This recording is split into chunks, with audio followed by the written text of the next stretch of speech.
Hello.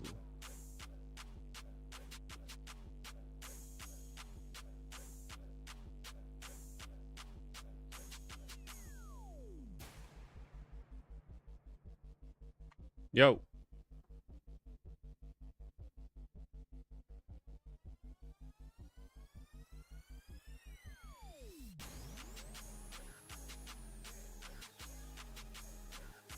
Hello, hello, hello.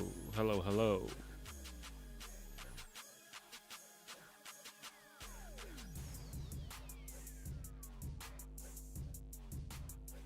Welcome to the stream.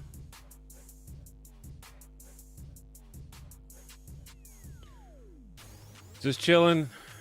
I once again kind of fell off and haven't streamed in a little while, but to be fair, I was a little bit busy. Busier than normal.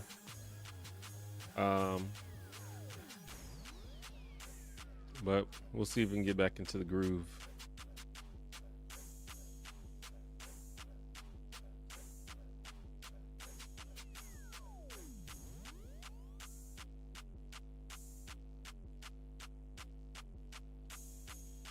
What's up? What's up, White Owl? What's up, Avery?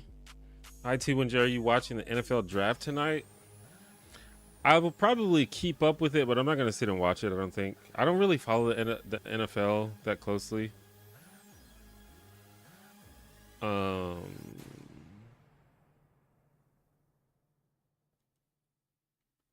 you know, I might keep up with it here and there.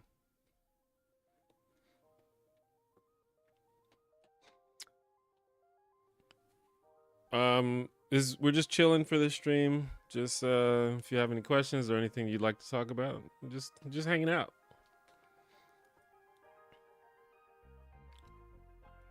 Rock Talk Live, thank you for the 99 cents. Any plans for future videos? I mean, yeah, we got a lot of plans. I've been covering TV shows and stuff lately, and there are other shows that I'd like to cover.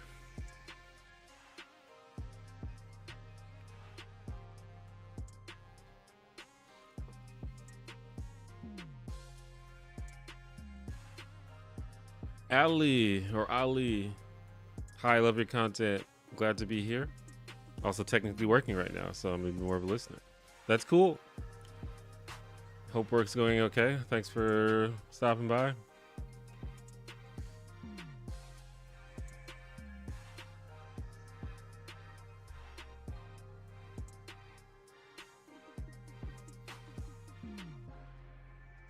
What's up, Jane? Have you watched / discovered any good escapist TV shows lately? Not really. I don't really watch a lot of TV unless it's for video. I watch a lot of YouTube. I'm sure I have a lot of escapist YouTube that I watch. I don't know if anything's coming to mind at the very moment. I'm sure I could think of something. I'm watching a lot of Smosh. Does that count? What's up, Wolf? D. Johnson, what's up? A guy I'm friends with spits on any Teslas he sees. What's your take on hawking loogies on troublesome property?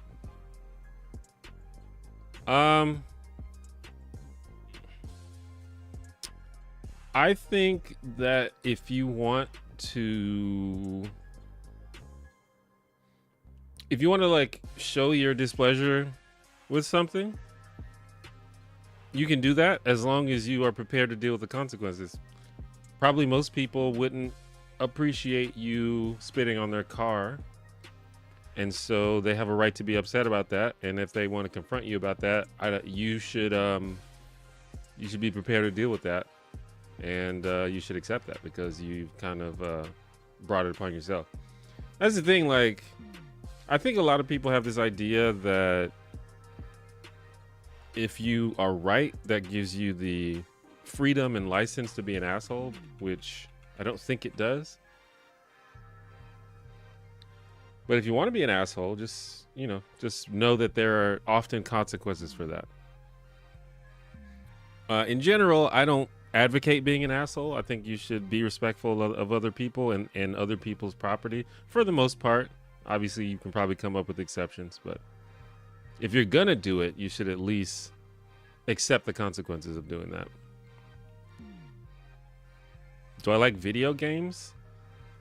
Yeah, I'm not a super avid gamer, but I'm the type of person that like I'll get really into one video game for a long time, but I'm not the type of guy that just plays every game that comes out. I've been playing a whole lot of Balatro lately. The game's amazing. And every now and then, you know, I get into really specific games. I was really into Overwatch. I mean, I guess I still love Overwatch, but I'm kind of taking a break from it right now. But I played Overwatch is the game I probably have the most hours in as of late. I'm also like an old school like World of Warcraft guy, so I'm always like I haven't played it in a while, but I always go back to it.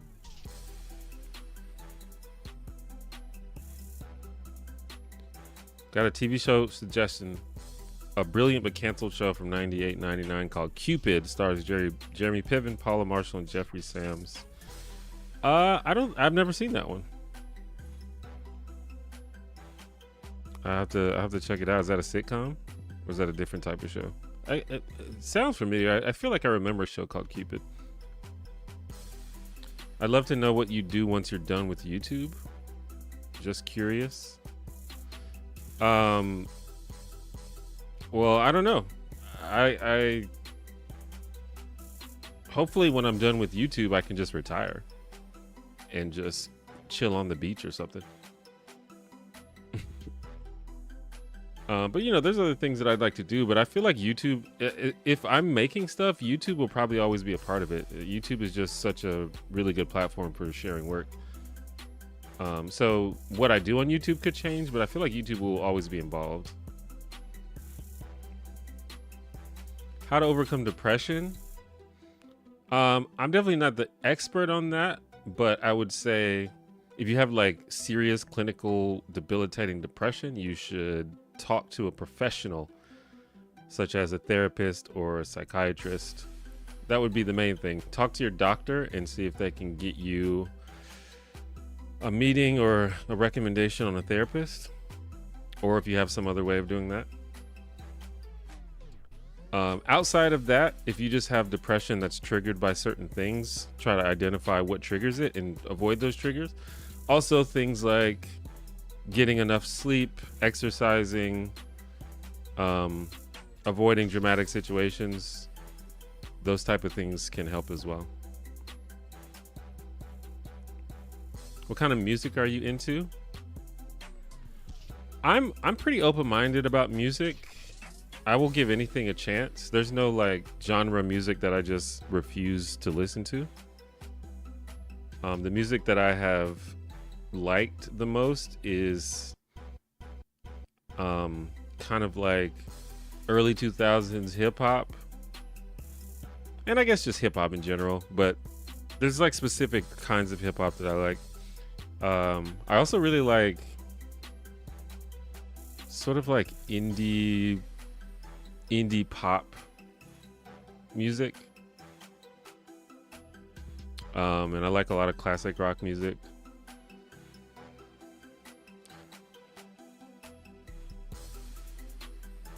It's kind of a weird mixture, but I just like interesting, like unique music that's also accessible.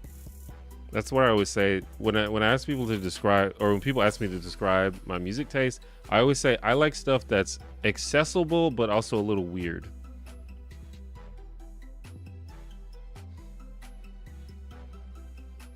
Also, I don't really keep up with music, so I don't even know like what the new music that comes out is. So it's kind of just a case-by-case basis for me, I guess. I loved your Elaine video. Everything of talking about Seinfeld more. I mean, I'm open to it if I have something to talk about. I guess I don't really have something else to talk about.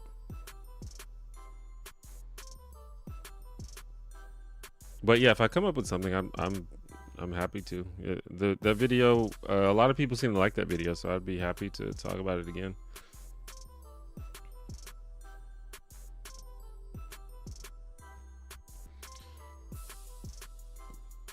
I love Balatro. Me too. Very addictive. I really enjoyed your Daria uploads. On that note, what's your favorite 90s movie?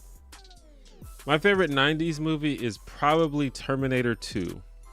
Absolute masterpiece. Oh shit, Hoarder Alliance. Alliance. I mean, generally I just play whatever my friends are playing, but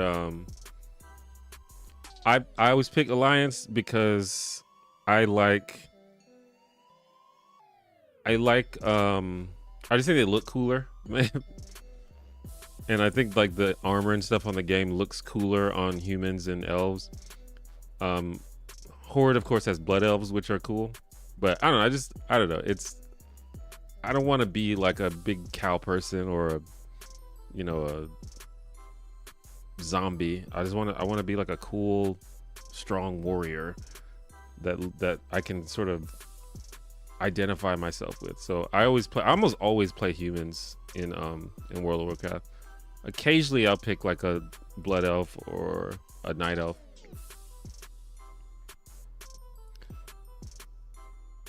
Seems like The Rock messed up the main event of WrestleMania. What do you mean? Are you a fan of Scrubs? Yeah, Scrubs is good. I haven't seen every episode of Scrubs, but every time I watch Scrubs, I think it's pretty good. That could be a show to do a video about, I think.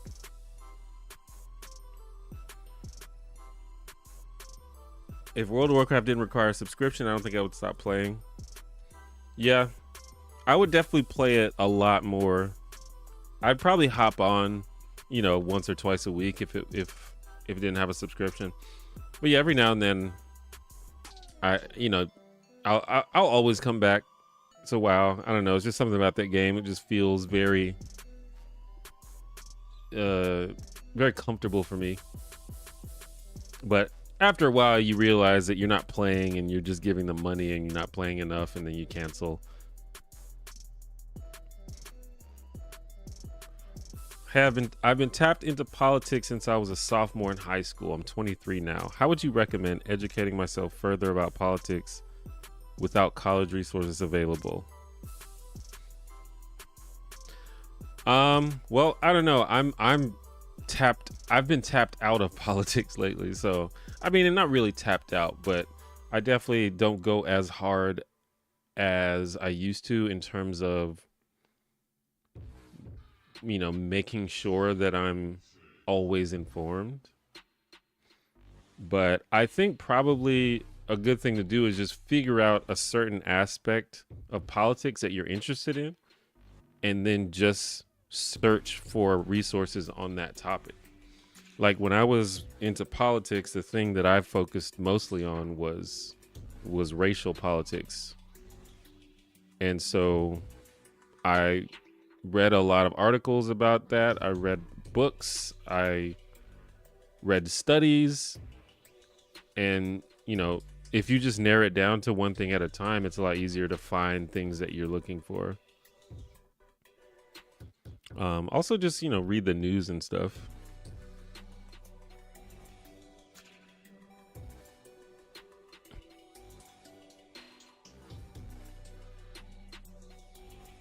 But you can, it's easy as starting with just a Google search. What are you interested in? Like type books about X, or type in a subject and click the news section on Google, the news tab on Google. Just you start the rabbit hole and you just see where it takes you. There's no I don't think there's no specific source that's always a go-to. I mean, like, once done with YouTube, what would your next venture be? Sorry, it came off wrong. Yeah, I don't know that there is a next venture. I think YouTube is just really good, and I feel like anything I do will probably involve YouTube. You never know, though. I can't really predict the future, but in terms of creating content on your own terms, there's really nothing better than YouTube, in my opinion. But you never know what kind of opportunities could come your way.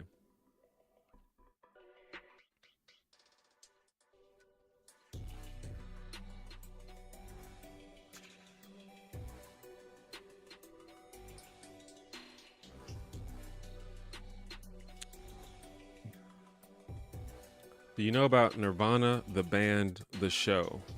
It's very good.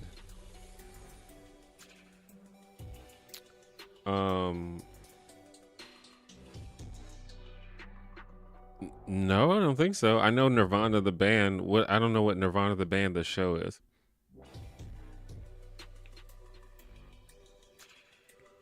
Did someone just become a patron? I just got a alert that says somebody became a patron. If they're in the chat, I appreciate that. Thank you.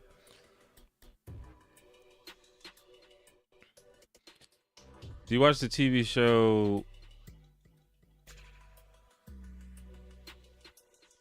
From? No. Or Black Mirror? No. I've seen like 2 episodes of Black Mirror.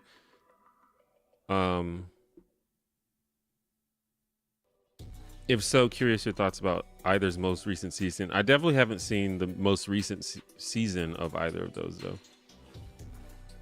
It's kind of interesting because I have a channel that is mostly focused on TV shows, but I don't really watch a lot of TV. At least I don't watch a lot of modern current TV. What are the top 3 topics / media techs you're most interested in covering in the next 6 months? I don't know really. I don't like spoiling like upcoming videos, but you know, I want to just cover. I actually want to get feedback from the audience about what they'd like me to cover. Like, for example, a show that a lot of people requested that I cover is Malcolm in the Middle. So I'm looking into that, and there are others, but yeah, I'm interested to see what people want. Not to keep bringing up WoW, but on the topic of character customization and stuff, my biggest gripe with this game is, to keep it brief, the whiteness of it all, racial caricatures and whatnot. I guess so. I mean, it's a pretty cartoony game, like graphic-wise, but you know, a few years ago they added more African and black-looking features to at least to the human models, which I appreciated, but yeah, it's definitely not perfect.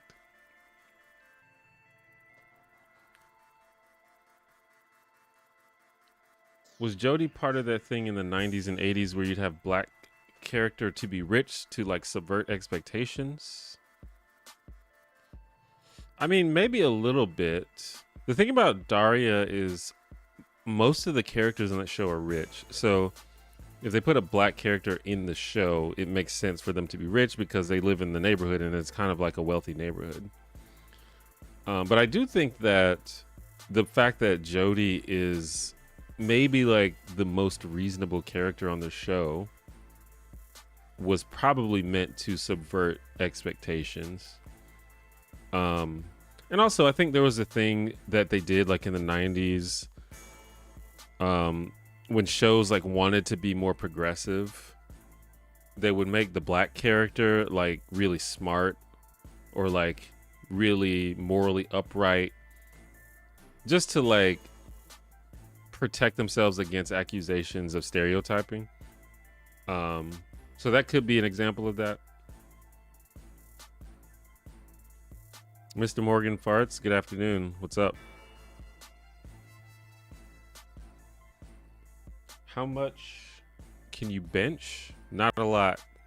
I don't know. I haven't done like a serious barbell bench press in a long time.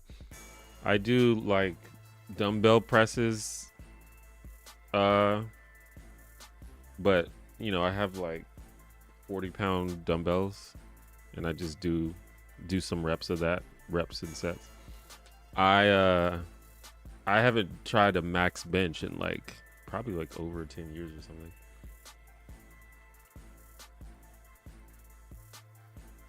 It's probably not a lot though.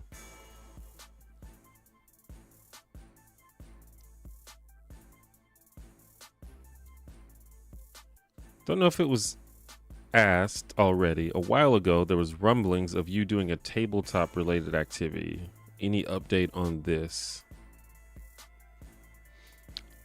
I'm not totally sure what you mean. I mean, I play D&D all the time. Are you talking about for content?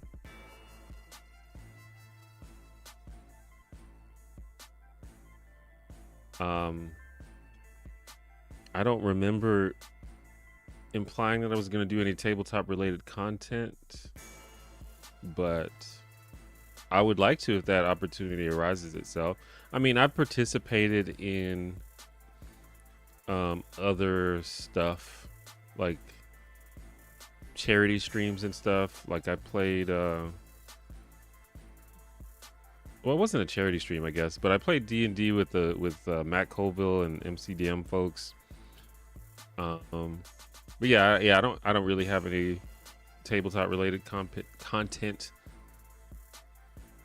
I wish I did. I honestly kind of wish that I discovered that kind of stuff a long time ago, because I probably would be doing that kind of content instead of what I do now, because it's like kind of like my favorite thing to do.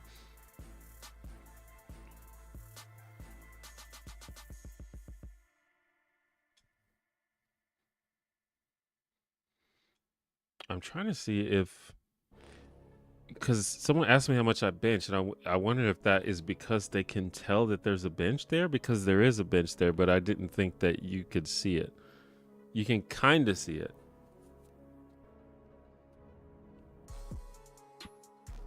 That could be just a massive coincidence.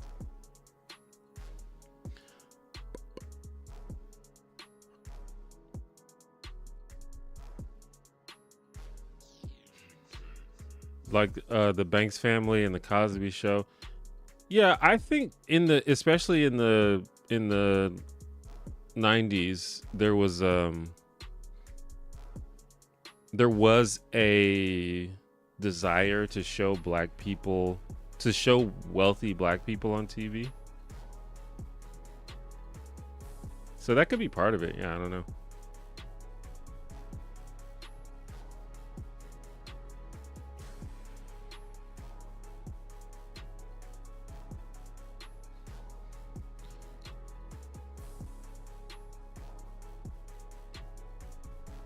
I love anytime you cover tropes and archetypes in TV and movies. I appreciate that.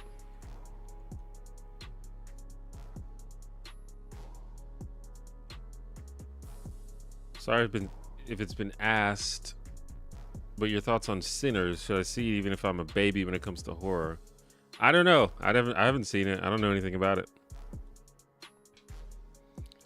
Would you cover some 90s movies like Clueless? I'd be willing to give it a shot. I feel like the audience for movies is different than the audience for TV shows, though. I feel like there's certain types of people that really, really love movies, and it's just a different type of person that really loves TV shows. Obviously, most people probably like TV shows and movies, but there's people that really love movies, you know? And I don't know if those people are the same audience, but you know, it's worth a try. Also, people are a lot more like hardcore about movies. People are much more likely to argue with you and just be like way more defensive over movies than TV shows. But I'd have to I just have to try it, I guess. We'll see. But the way that I go about doing videos is I need to have something interesting to say about the topic. So I just have to see if I can come up with something to say.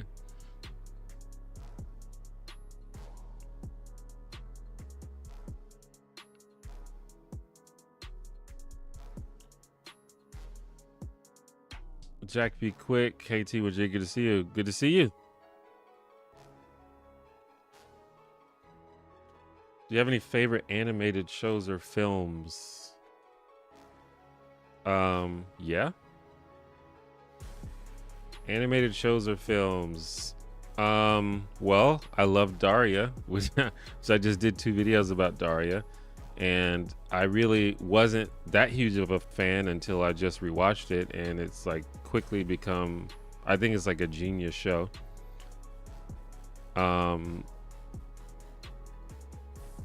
I love Miyazaki movies, almost all of the ones that I've seen. I love, I don't know, it's like a lot of animated movies are like universally loved, so it's not that interesting to say. You know, I could say like I love Toy Story, but it's like everybody loves Toy Story. That's not that interesting to say.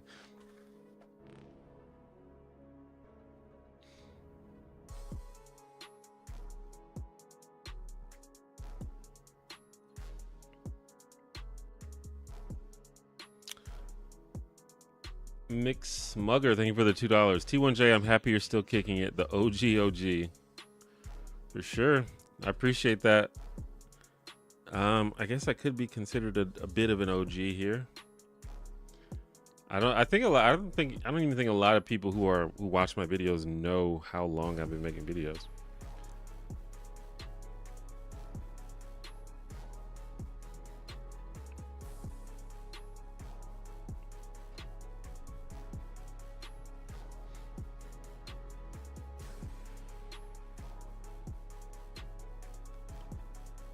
I'm very much a movie head, and movie heads can be very argumentative, so there will definitely be a lot in the responses to the video.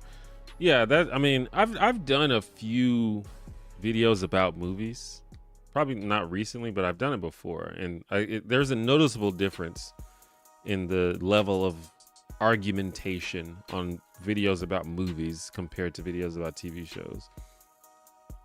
I'm not totally sure why that is, to be honest.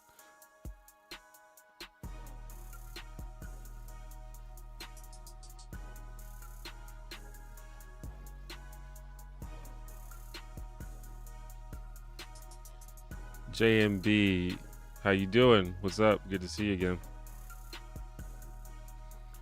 Call me crazy, but I want to say I got put on your channel when you guest hosted for Equals 3, or am I tripping? You're definitely tripping. I never guest hosted for Equals 3. I would have loved to do that, though.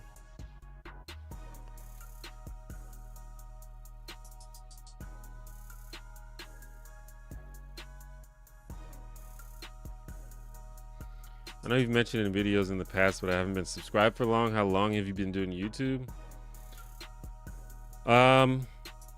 Let's see. So I would say that I probably got serious about being like, I made my channel in 2007, I think, or 2008, and I made videos just randomly, but I got serious and consistent about making YouTube videos in 2010.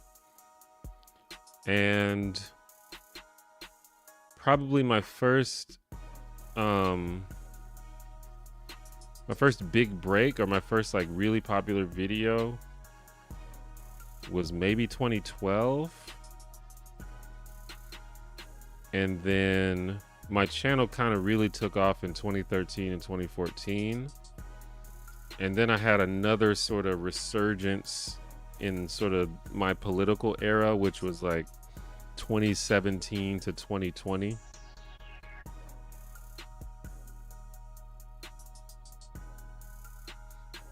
And I'd say maybe like 2 or 3 years ago, I kind of started the current era of this channel, which is mainly just me like gushing over TV shows that I like.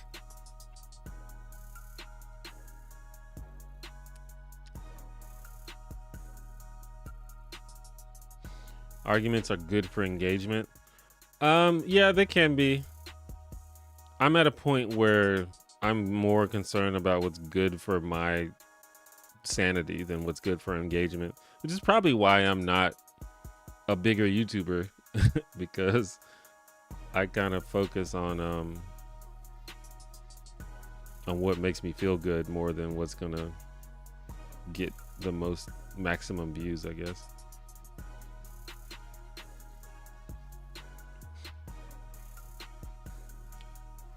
I think I found you through a video response you did to Dan Brown, Pogo Bat. Wonder how that guy's doing. That is old school right there. Yeah, I did a couple of responses and collabs with Dan.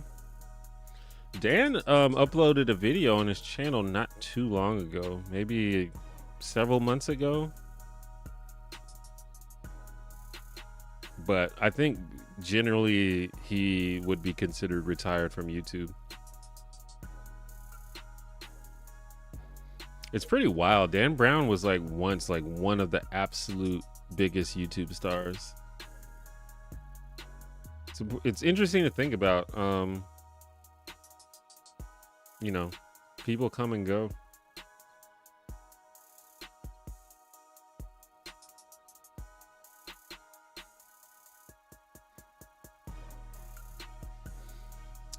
Am I gonna do another sitcom expose like I did with Boy Meets World? What do you mean by expose? I feel like I mean, all of my videos these days are discussions about sitcoms.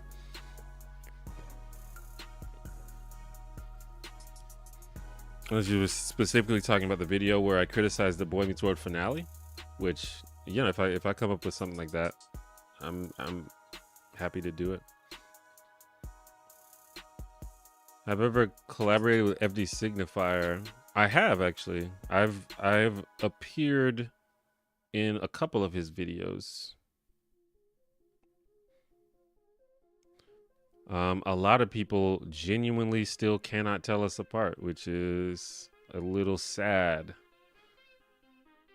At first, I thought, I mean, a lot of it I think is a meme, but there are some people who just genuinely think that I'm him. And this happens like all the time.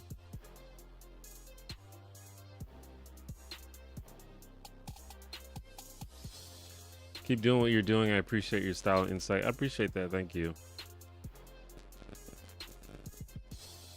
How would you like to run YouTube if you could be YouTube CEO? I don't know. That's not really a job that I want. That seems impossibly complicated. It's just, I can't even begin to think of what goes into running a site like YouTube. I asked about the benching. It was just a coincidence. Yeah, I figured, but like, let me see. Like, if you can see this thing, can I point to it right here? That I'm pointing to right here. That is actually a bench right there. And I was like, there's no way that they saw that and knew that that's what that was. Can I? Yeah. You can kind of see it, I guess.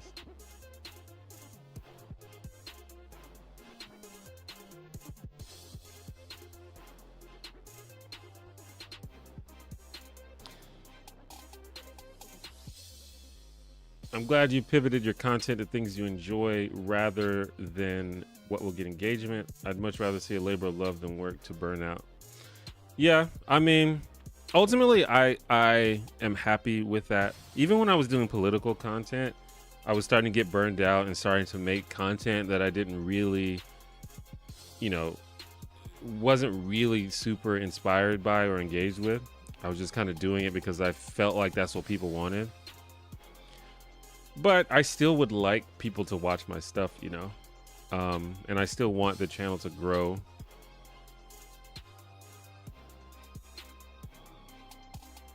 Like, I don't want to make content and then get 0 views. That would be sad. In fact, you know, it happens sometimes where I make videos and nobody watches them, and it is it's a little frustrating when that happens. So, you know, I think as a content creator, there's a balance between making stuff you want to make and making stuff that people want to watch. And that's just that's the balance you have to try to figure out.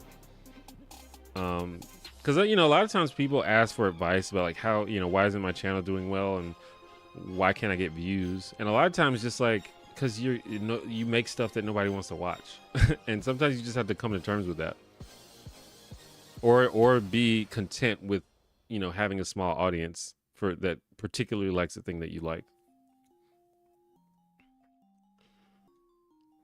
Yeah. Which TV series character would you want to be real? PS loved your Jari video. Which TV series character would you want to be real? I don't know.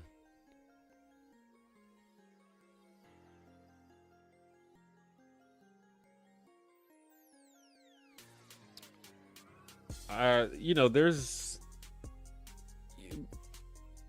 a lot of characters that I love from TV series, but I don't know if I specifically thought like I wish they were real.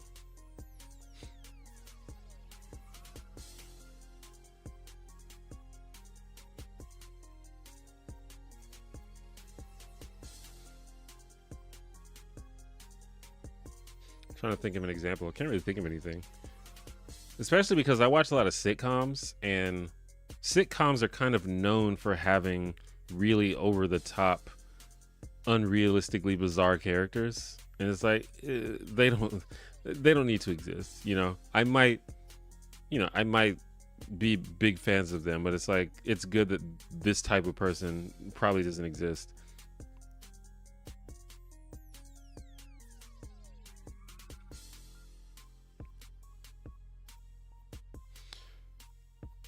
My bad. I meant like the one you did about Eric Matthews. That was gold.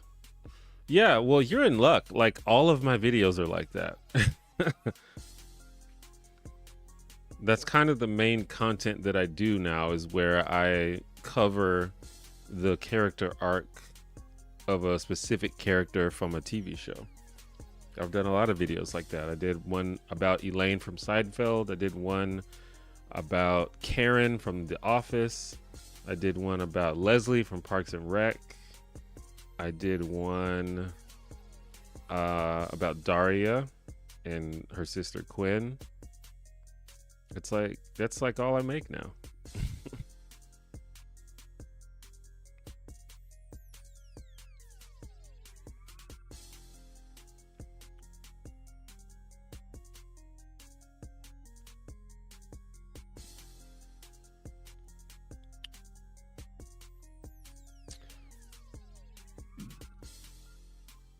I think an FD recommendation was how I first started watching your channel. Yeah, shout outs to FD. He has signal boosted a lot of my content a lot. He's shouted me out a lot. I appreciate that. FD's the homie. Cause like FD Signifier, y'all asked if I like collabed with him. I actually collaborated with him before he blew up. He kind of reached out to me, and we kind of like flipped situations, because at that time he was an up and coming YouTuber that was, trying to figure out how to make YouTube work, and he was like collaborating with people. And then he figured it out, and he blew the hell up, and he far surpassed me now.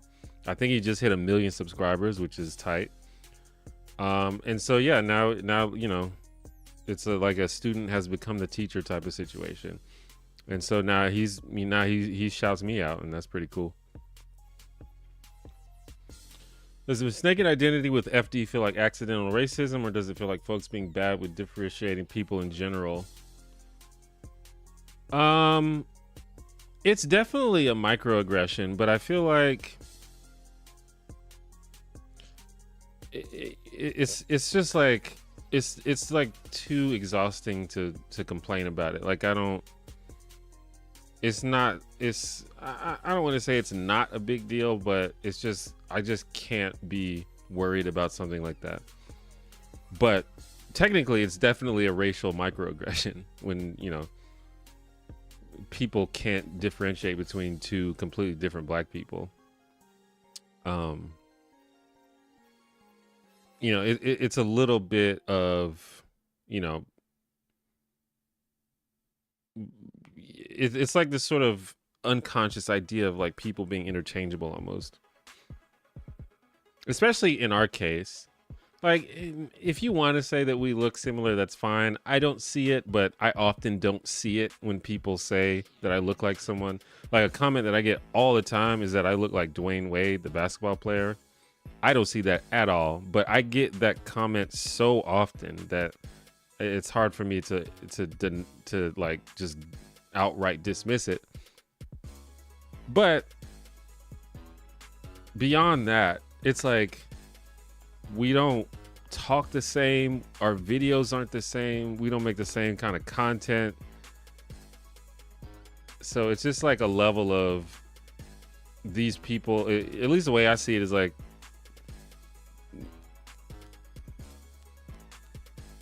it's like they don't put in the effort to pay attention, basically.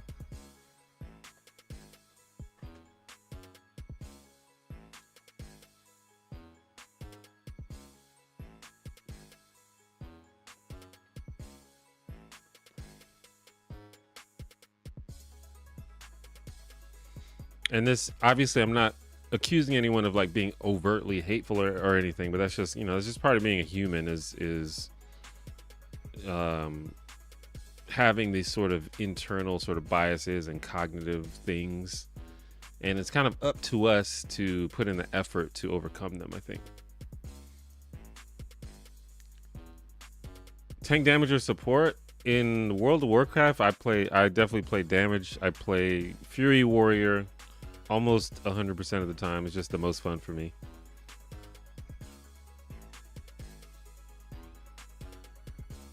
But if you're talking about in general, it depends on the game. But in WoW, it's definitely damage. I just like running up on people and doing a bunch of damage.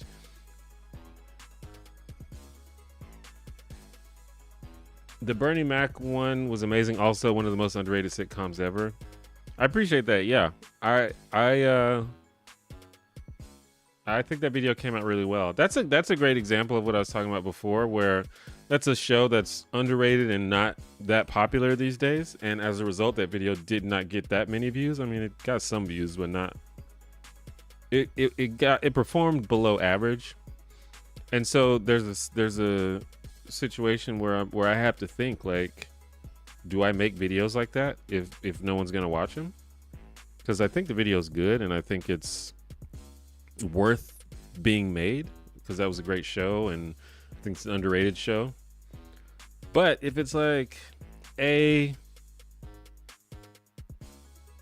there's cost to making videos, you know, there's a time cost. Sometimes I pay editors, sometimes I pay for like stock footage and stuff, so it's not free to make videos. So I have to think about, like, is it even worth it to make the video if no one's gonna watch it? And that's the type of things that I have to think about. But overall, I don't regret making the video or anything, so I don't want you to take that from it. But yeah, the Bernie Mac show was amazing. If you haven't seen it, I highly recommend it. It was a really cool, unique show. Even to this day, there aren't that many shows that are similar to it. If you could debate anyone, who would it be? I mean, I don't really like debating people.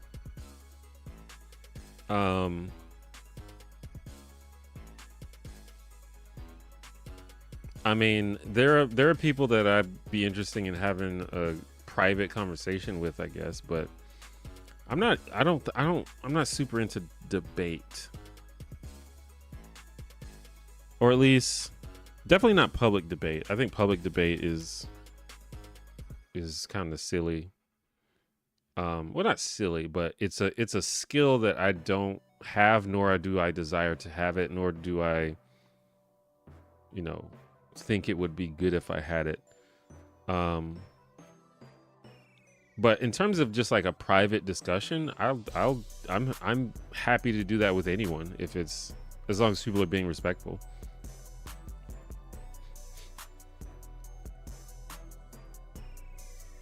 What celeb / public figure apology felt genuine to you and not just damage control?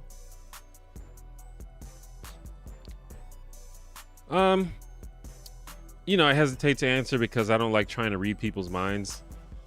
But the thing that immediately came to my mind was Dan Harmon's apology for his harassment of one of his employees when he was working on Community. Probably like one of the best apologies that I've ever seen.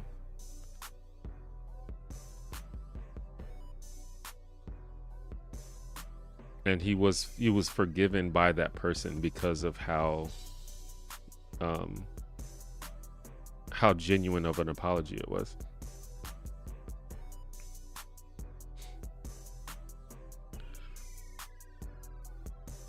Does the implied real-life existence of a fictional character also imply the existence of their antagonist?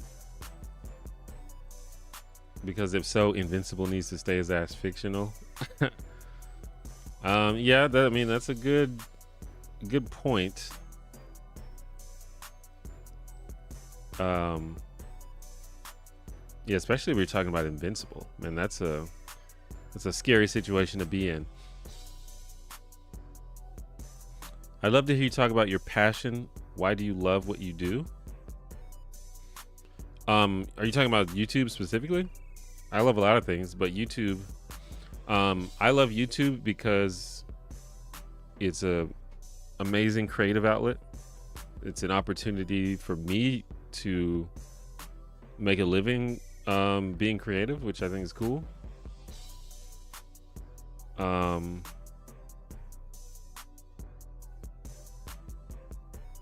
Especially now that the content I'm doing now, it's like always fun for me now.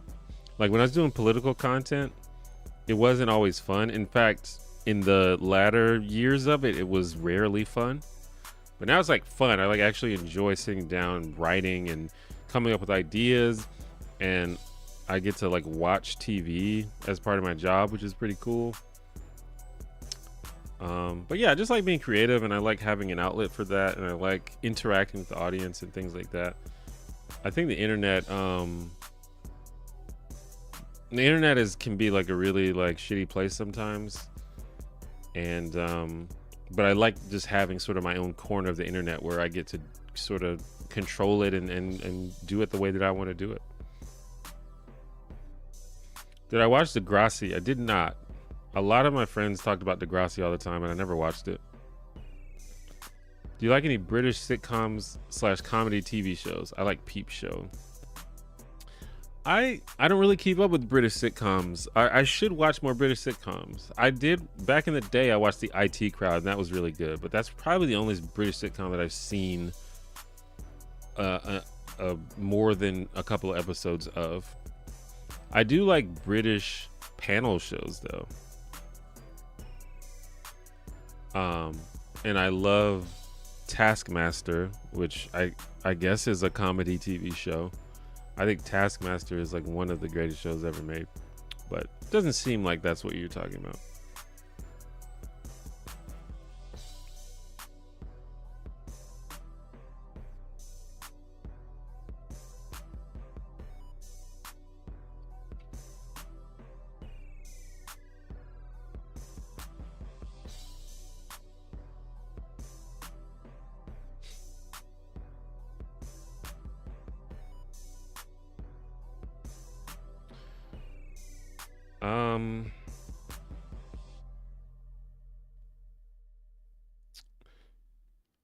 Thoughts on the ACP?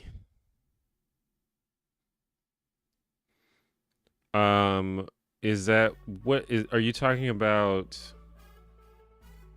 What do you mean by ACP? Is that you talking about like the government program?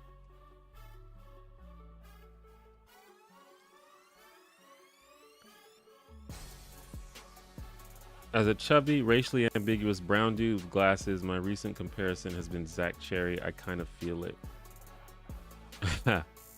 Fair enough. Fury Warrior is wild. Why do you say that?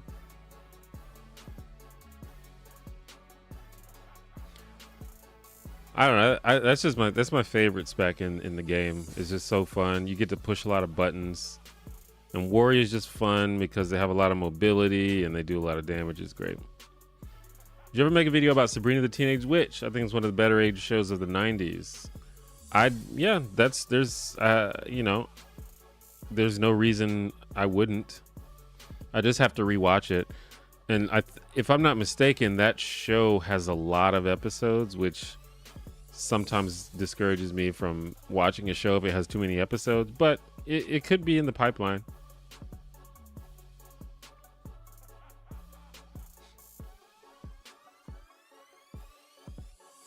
I'm interested to see what shows my audience is actually interested in, because I'm almost 40, but I believe that my audience is a little bit younger than me, like not necessarily like Gen Z young, although I think I do have Gen Z in my audience, but I think that my audience is like younger millennials, and they may not necessarily be interested in the exact same shows as me.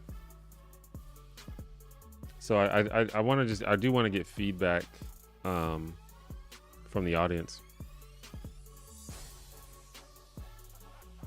I'm surprised that the Seinfeld video did so well, because that's like an older show, but I think that show has been rerun so many times, even to this day, that probably every generation is familiar with Seinfeld.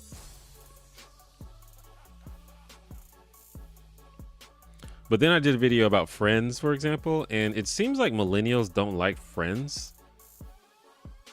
Or at least like younger millennials. It seems like younger millennials don't like Friends. And the Friends video didn't do very well. But like older millennials, I think younger Gen X, I think we grew up loving Friends. It was like the most popular show on TV besides Seinfeld.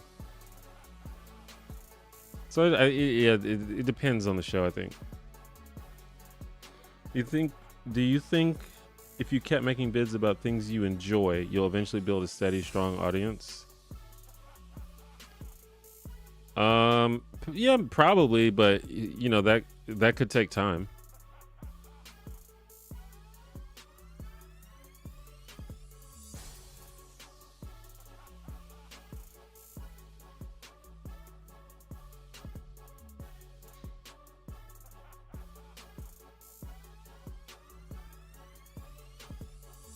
But yeah, I don't know.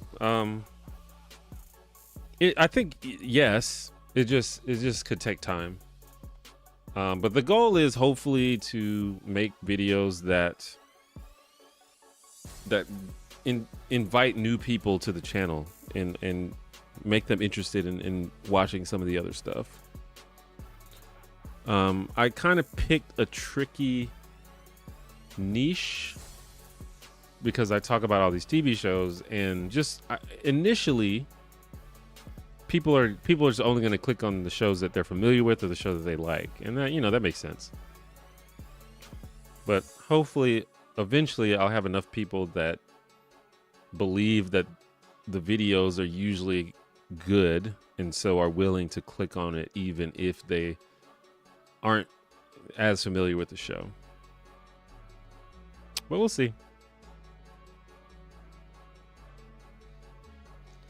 Do Malcolm in the Middle next. The fourth wall was fire in that show. Bernie Mac was better with it, but I think Malcolm in the Middle was first, and those characters are hilarious, even though I hated Malcolm.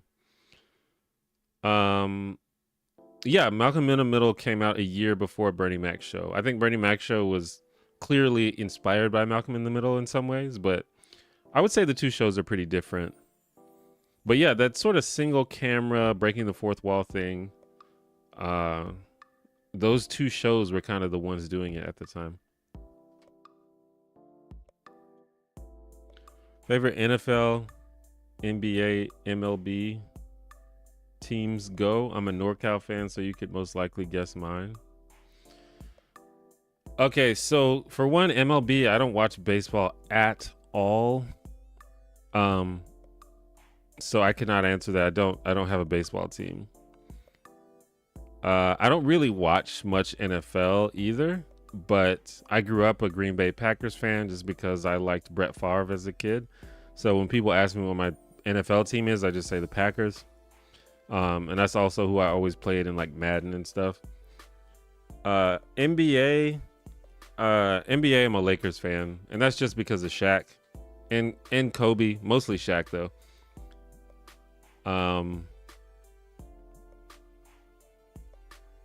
And now we've got LeBron and Luka, which is cool. I'm okay with that.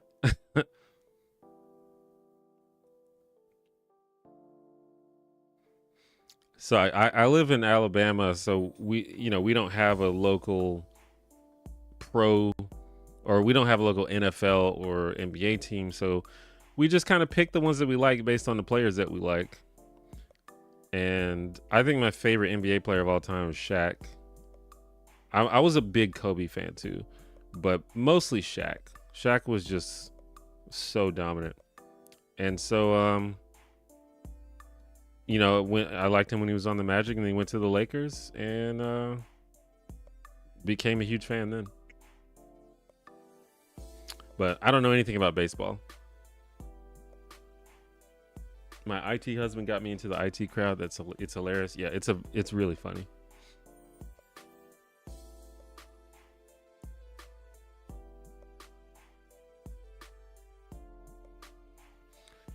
Agreed, Retaskmaster for sure. Great show.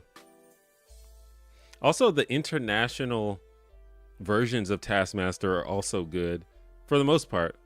Like the New Zealand version of Taskmaster is really good, and the Australian version.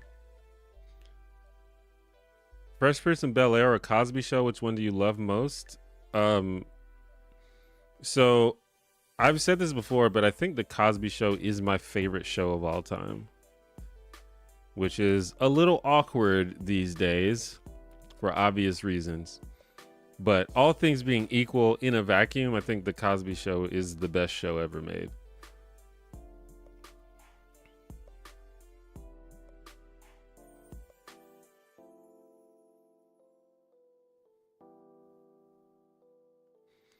Favorite Taskmaster season or contestant? I don't even know which seasons are which.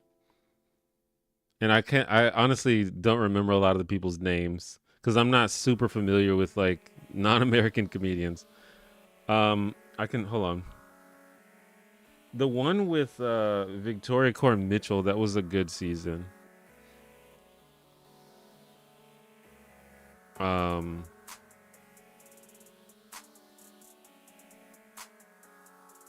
The one with James Acaster. I don't remember which seasons are which, but I'm trying to remember like some memorable people. I'm a big fan of. I'm a big Victoria Coren Mitchell fan, so I'm kind of biased towards her. I also love Only Connect, which is a show that she hosts. Also, she is a professional poker player, and I used to be really into poker. So I just became a big fan of her.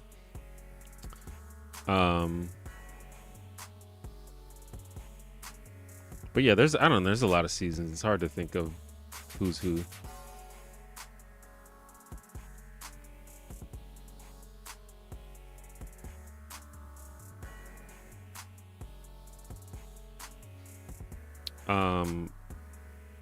What's the one's name? There's another that she's like a there's a season with the black lady, she's like a dark-skinned black lady. I can't remember her name. But I was a fan of her too. She was good. She was like good at the games, which I appreciated. I I appreciate the comedy and stuff, but I really appreciate the people who are like good at the games and like or good at the tasks, I should say, and who come up with creative ways to complete the tasks. I appreciate that the most, I think.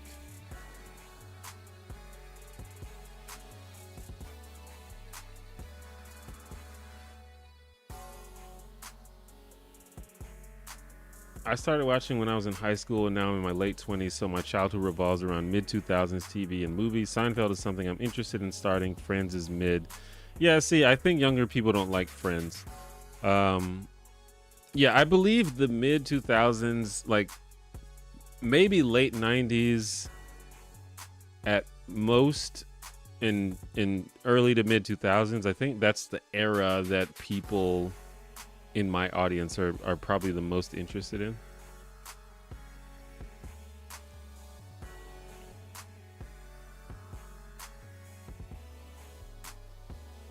Caught, I'm 30 years old and European, so there's a cultural delay. Also, I kind of dislike Friends. Yeah. I'm not exactly sure what it is about Friends specifically. I mean, part of it is just because it's so popular, and I think people get sick of seeing something all the time, I guess. But yeah, I don't know. I love Friends, and I think most people my age love Friends, so maybe I should make a video like in defense of Friends.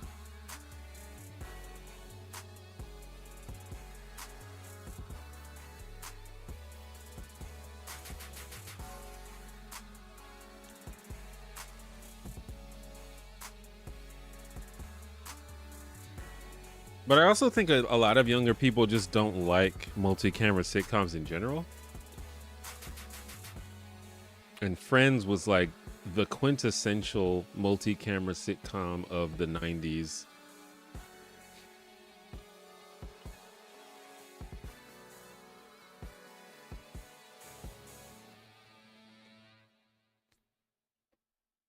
Because it's interesting. It's interesting that Seinfeld doesn't have the same level of people who don't like it, because it was basically out around the same time. It was just as popular. It was probably more popular than Friends, you know, during the time that it aired.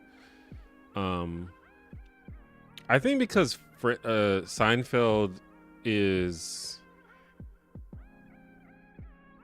I don't know what the word I'm trying to say. Like Friends is kind of cheesy, and it's like optimistic, and it's like,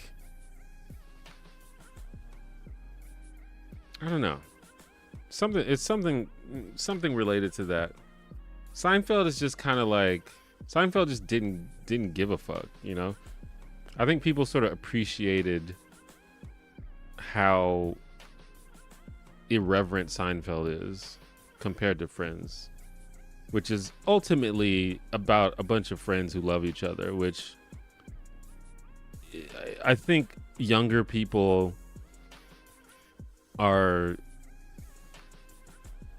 they think that, like, I don't know. I feel like I'm going to say something that people are going to find offensive, so I don't know if I should say it. But yeah, I feel like cynicism is just cooler, and Friends is like very not cynical. But I don't know. I probably the people who don't like Friends will disagree that is the reason that they dislike Friends. So.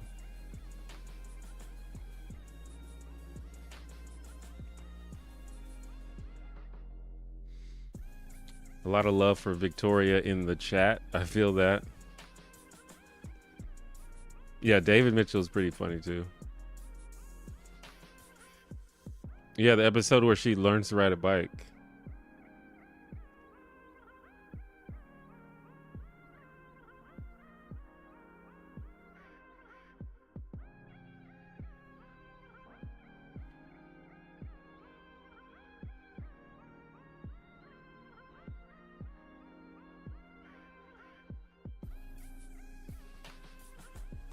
I mean, Friends, like, there's some ways in which Friends doesn't hold up, but I don't think I think it's fine, honestly. I've watched it recently, but honestly, I kind of feel that way about a lot of stuff. There are very few things. There's this idea of things not holding up, and to some extent, that's true in certain cases, in very specific cases. But there's very few things that just in its entirety doesn't hold up. Like usually things that were good are probably still fine as long as you know, understand the context of what was going on. You know, I'm sure there are examples, there are exceptions to what I'm saying, but I don't know, man. It could just be me just like, just not caring that much about certain things, but I don't know.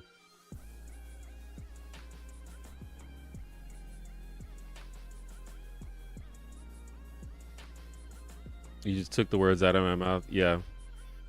Well, I'm glad you agree, because I felt like people were going to be offended by that.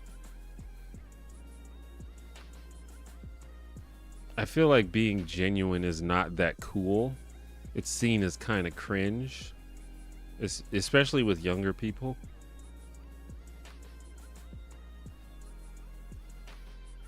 Never watched Seinfeld because it's not that big where I live, but it's referenced so much I feel like I know it really well.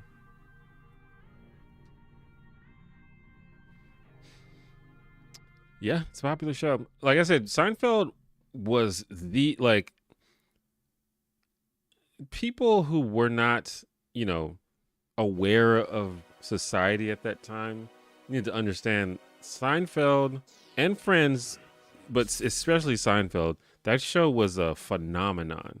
It was the number one show, I think, like its entire run. Maybe like starting in season 2 or season 3, but ever since then, it was like the most popular show on TV by a wide margin. I think Friends, after both shows have ended, I think Friends became more popular because I think Friends is really popular in other countries, like more popular in other countries than Seinfeld is. But while it was airing, Seinfeld was so popular.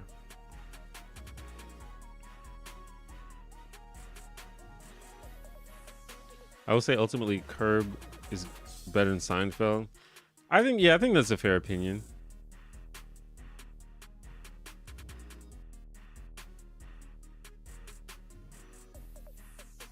I think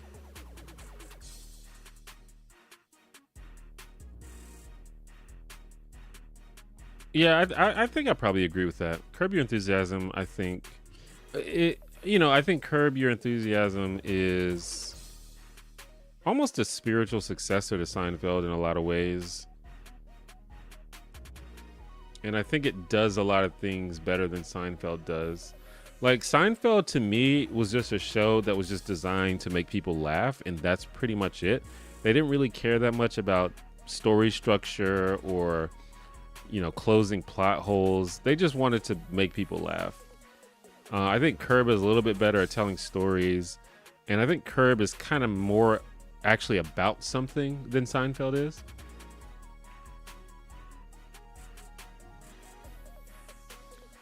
Same with How I Met Your Mother. Once someone points out how toxic Ted is, it kind of ruins the show, even if you only watch for Barney, Lily, and Marshall.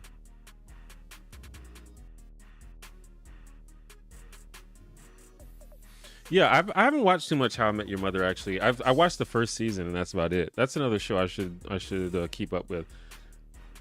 That seems like a show that might get views but I don't know, because that's like late 2000, like late 2010s, right? When that came out, 2010s. Maybe even younger people are into that. I don't know.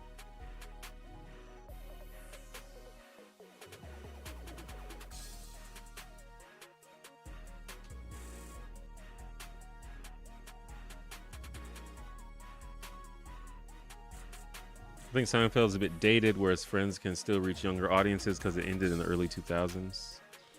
Yeah. I met a lot of people from Argentina who say they basically learn English from Friends. Yeah, I've heard that kind of stuff before too. It's probably hard to learn English from Seinfeld because a lot of the jokes on Seinfeld revolve around like turns of phrases and rhymes and just like the way you say stuff rather than actually like what you're saying.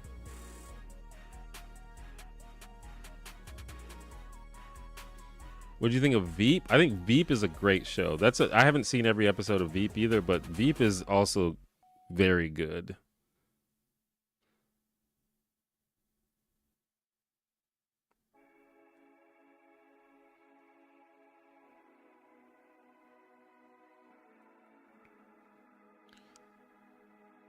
Curb Your Enthusiasm is very formulaic. I saw a short of one scene from an episode on YouTube, and I was able to predict the outline of the entire rest of the episode.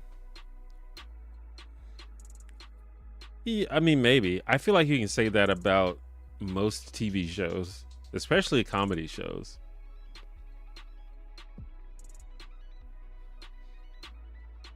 What about Community? I think Community is genius. Another show that I haven't seen every single episode, but I have seen quite a bit of Community. I've probably seen 90% of it, or 80% of it, maybe.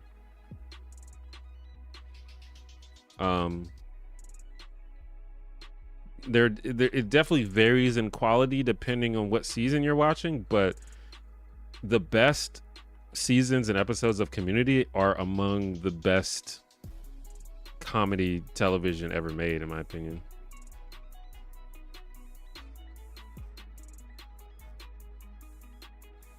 My generation typically loves Nathan For You, but my millennial coworkers say it's too mean to be funny. Same with The Rehearsal.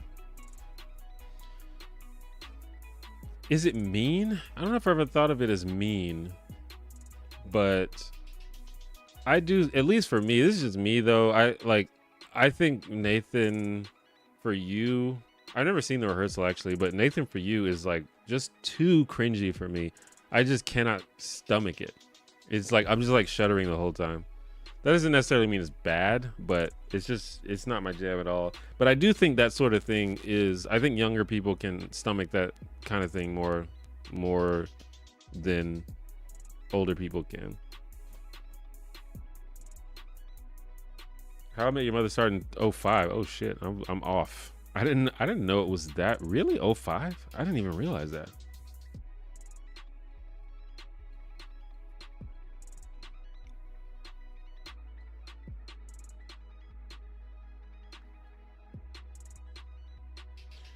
Compare How I Met Your Mother to Friends. I think millennials like myself watch How I Met Your Mother and then saw Friends after it was released on Netflix.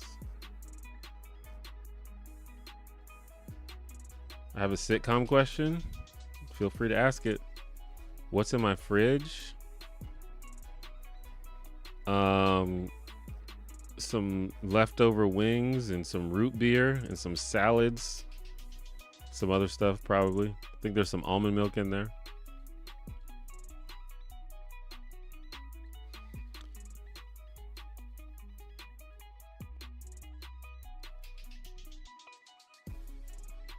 Did I have a UFC phase? Nah. I'm not super into MMA. It's not really my jam.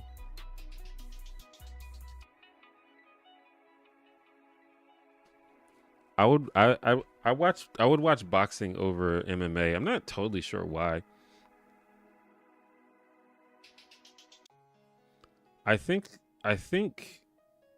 because boxing just seems more like a structured sport. I mean, I know MMA is, but when I watch MMA, it just looks like two dudes fighting, which is like, I don't want to just watch two dudes fighting. Like, boxing is fighting, but it's very structured and there are very specific things you can and can't do. While MMA is just like, just go and try to destroy your opponent. Obviously there are rules, but I don't know. It's more like it brings up more of the sort of like fight or flight feeling in my body when I watch MMA, which I don't necessarily like.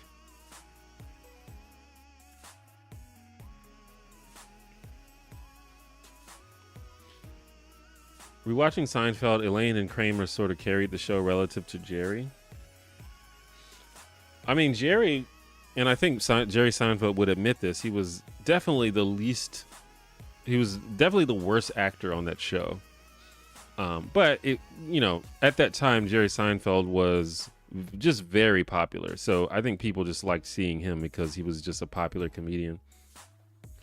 And I think he did okay because the character that he was playing was, he was this sort of comedian that didn't take anything seriously and always had a shit-eating grin on his face. And so that was pretty easy for him to play because that was kind of like how he was in general.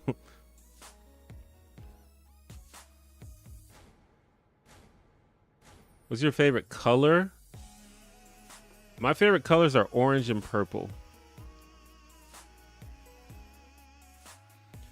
How can we hold on to feelings of private joy when the bigger world right now is not joyous?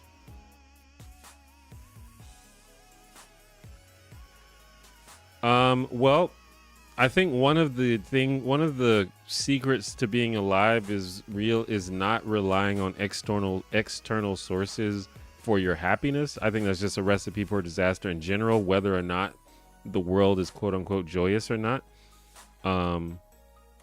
It's just bad to rely on things outside of you being good for you to be happy, because you cannot control things outside of you, and they're probably gonna be bad sometimes. And so if you always feel bad when things outside of you are bad, you're just guaranteed to feel bad a lot of the time. So that's just kind of a skill that you have to learn. and it's just something you have to practice and you have to choose. Whenever like I've noticed that a lot of like advice for like how to live a happy life and how to be productive and how to, you know, to just be more content in life, almost all of it just revolves down to being taking initiative in your life and being purposeful with the way you live your life and not sitting around waiting for things to happen. It just applies to almost everything, and this is no different. So if you can't wait for the world to be better. It's just not the way to be. It's inefficient. It probably not going to work. Even if the world does get better, it'll probably get bad again at some point. That's just if we're going off history, that's what tends to happen. So if you want to feel better, you have to choose. You just have to choose joy. You have to intentionally choose it. And that applies to so many things. Like if you want better relationships, if you want to be better at a skill that you have, if you want to improve your economic situation, it's all about taking initiative and figuring out what you can do, figuring out how to change the things you can control to the best of your ability. Worrying about things that you cannot control, sitting around waiting for things that you can't control to get better is just not the move.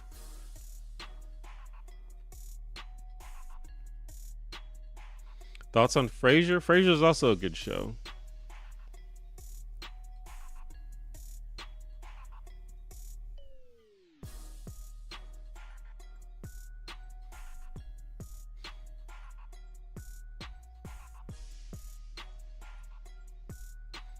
The Rehearsal is great TV.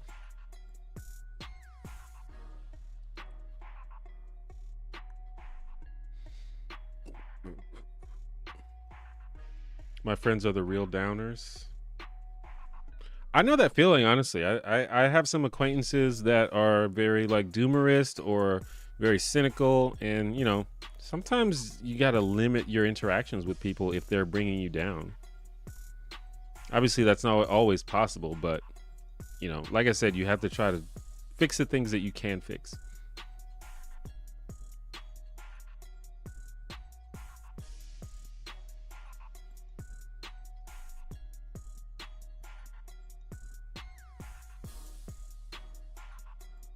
What are the main pros and cons of being a YouTuber? That really depends on kind of what level of YouTube you're at. For me, like the answer for me will be different for other people. So for me, I do YouTube full time, but I'm not the hugest channel there is. So I have different challenges than someone with like 10 million subscribers would have. But being able to do YouTube as my job is absolutely amazing. I get to be creative for a living and get to be my own boss and work at my own pace and do stuff that I actually like doing. That's a huge pro of being a YouTuber. It's pretty dope. The cons of being a YouTuber is even though I believe you have a lot of control over your own destiny as a YouTuber, at the end of the day, you're always beholden to whatever YouTube wants to do. I just realized I didn't put the chat back on. For example, YouTube could just flip a switch. In fact, this has happened to people before, where YouTube flips a switch that changes the algorithm that completely destroys your channel. This has happened many times to many different communities and different people. So it's a weird situation to be in, where there's this sort of underlying system that you have no input on or access to. You have no idea how it really works. Luckily, I believe that YouTube is invested in trying to not screw creators over. So, I have some faith that if there is a problem, that it'll get resolved eventually, but that's a big problem. I do think YouTube is part of the social media ecosystem, and I think social media is bad. I think the idea of, or at least like algorithmic, the algorithms that drive social media are just generally bad because they reward controversy and hatred and drama. So those types of things rise to the top, and that's a big problem. And I think YouTube is part of that as well, where you have to deal with drama on YouTube. You have to deal with people jumping at the chance to be negative and be controversial just because it gets more engagement. You have to deal with people in your comments being hateful and negative and rude, and a lot of times those are the comments that you are most likely to see, because those are the ones that get pushed to the top because they get more engagement.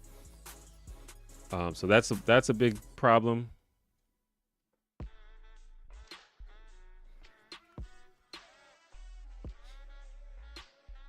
But obviously it's worth it, or else I wouldn't do it. Also, YouTube is hard. I'm lucky enough to where I can do it as for a living, but I'm still figuring it out. I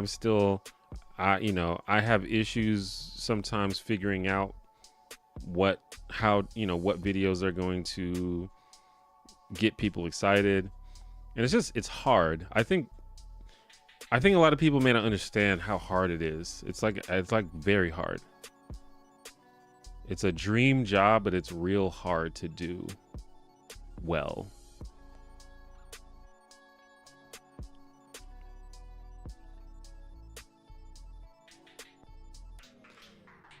Have you seen I May Destroy You? It's beyond any media I've ever experienced. I have not seen that. I don't think I've heard of that.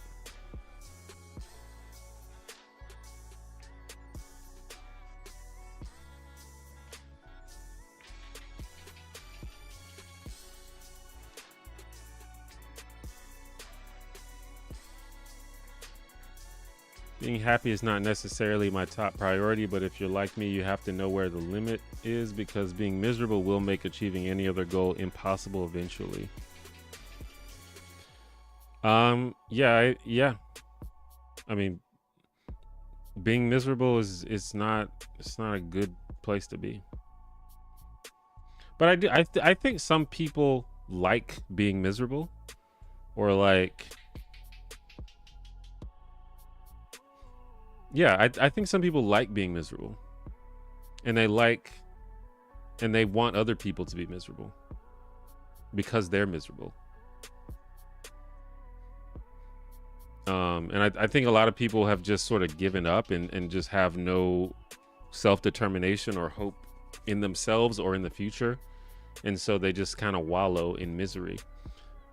And it's sort of like the defeatist attitude, where if you don't try, then you can't be disappointed when you fail. And personally, I just think that's not a good way to be.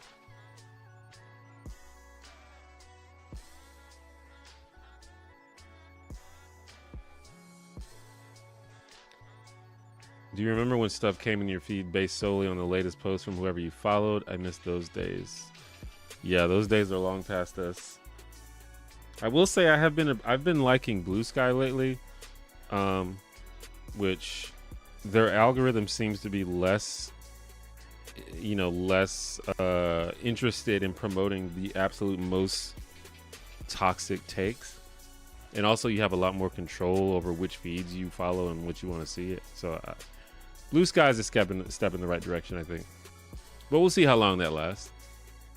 I'm kind of pessimistic about it.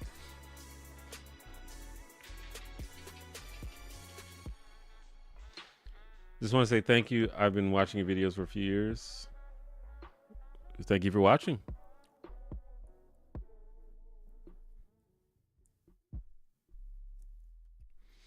Having a cat definitely helps. Whatever works, I guess. I don't have a cat, but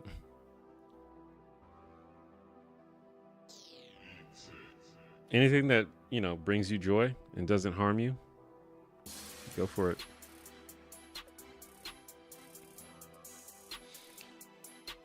Your Scrabble video is amazing, and it's an indictment on society that it didn't do well. I would say it's an indictment on society, but you know, there's a lot of things you could say about that.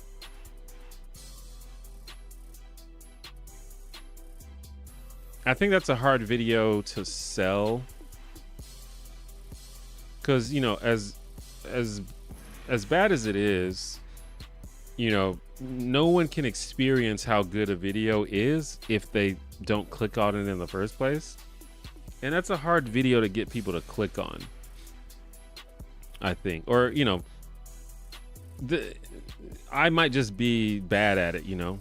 There may be like YouTube geniuses out there that could have figured out how to market that video and come up with the perfect title and thumbnail. But I guess I'm just not that guy.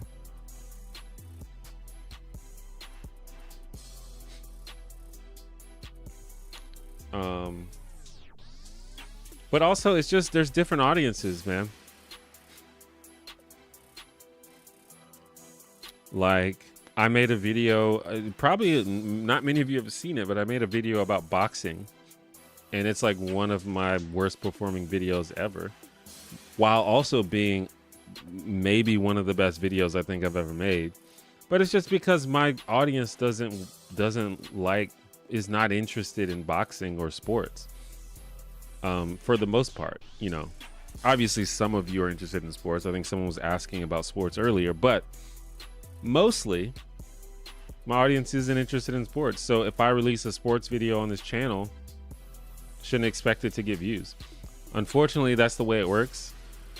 You could argue that's a little bit of a problem, that YouTube works that way, because it like strongly disincentivizes people from trying different things, trying different styles, and trying different topics.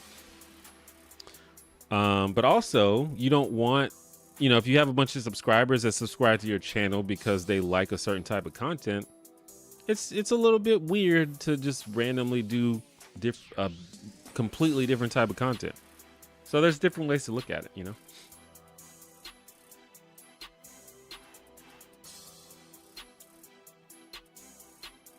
Would you make a movie analysis video? Sure. Yeah, I mentioned this a little bit earlier. I have nothing against it, but I do think talking about movies is a little bit different than talking about TV shows. Different audience, and I think sometimes people get a little weird about movies. But yeah, I have nothing against that. There's no reason why I wouldn't. I just had to find something to say. Is that this classic board game nearly broke me? Yes, that's what it's currently titled. I've tried many different titles for the video, but that is the current title, yeah.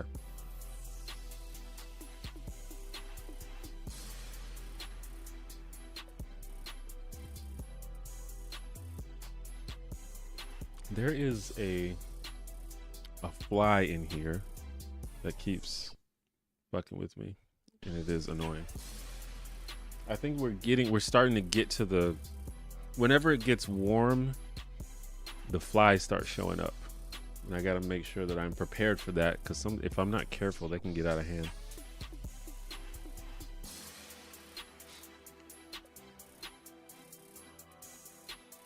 Any upcoming releases, movies, TV, games you're particularly excited for? Also, I think GTA 6 is not coming out this year.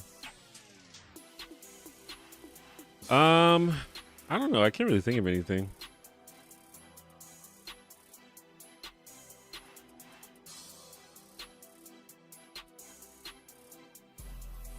I'm excited for the next season of Dropouts Dimension 20.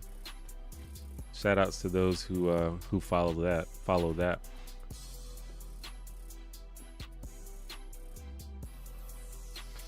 Dude, marketing is rough. Anything really. It's ultimately the art of changing people's minds, which generally wisdom suggests isn't reliably possible.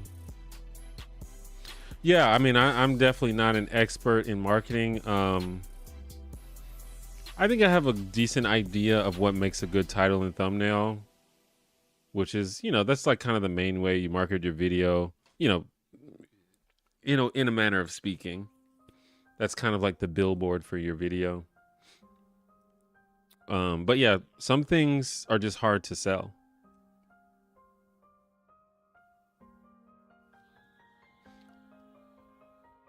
The Journeyman boxing video, I love that video. I have zero interest in boxing. Yeah, that video, yeah.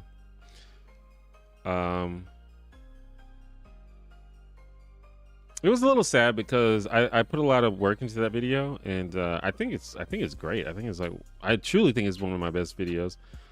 But yeah, it didn't get me. It got like less than 10,000 views, which for this channel is kind of abysmal.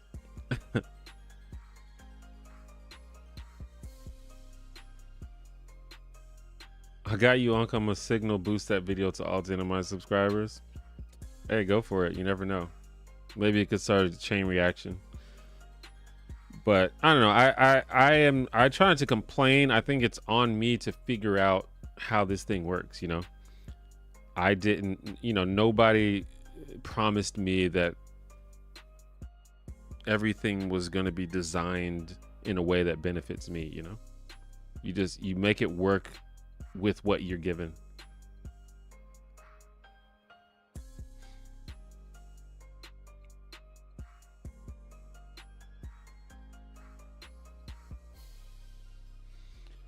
I think people subscribe to your channel for you. You're the USP. I don't know what that means. Your view and way of explaining things, but yeah.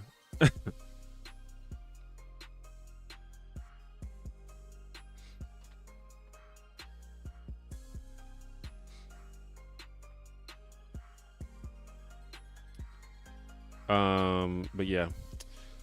Yeah, but I mean that's the idea is to get people to subscribe just because they're interested in me. I think that's a mistake that I made in the past, was thinking that I needed to just make I just needed to find the magical topics for every video that people will be interested in. I think it's better just to make a good video and hope that people enjoy a good video, because they know that you are consistent in making good videos every time. Like, I definitely have YouTubers that I watch that I do not care what the video is about. I will click on it just because I know that it's always good. So I hope to get to that point with people.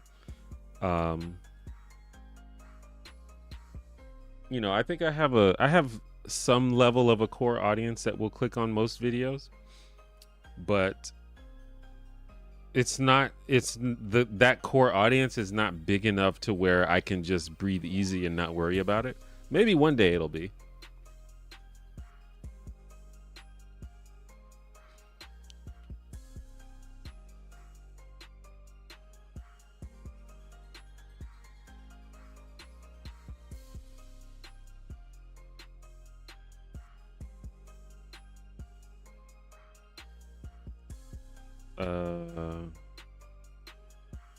Wait.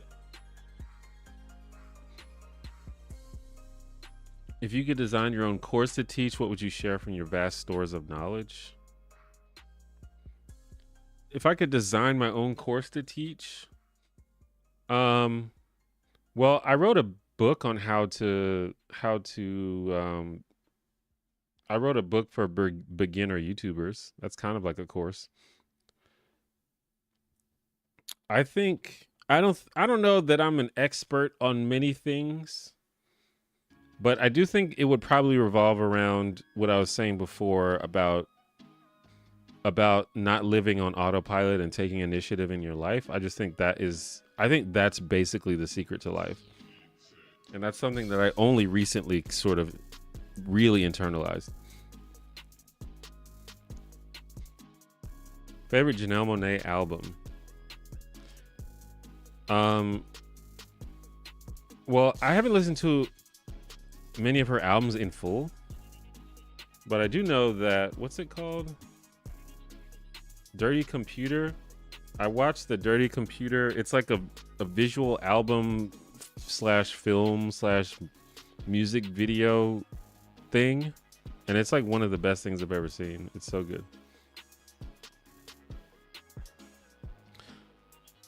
Apparently cucumbers are a natural fly repellent.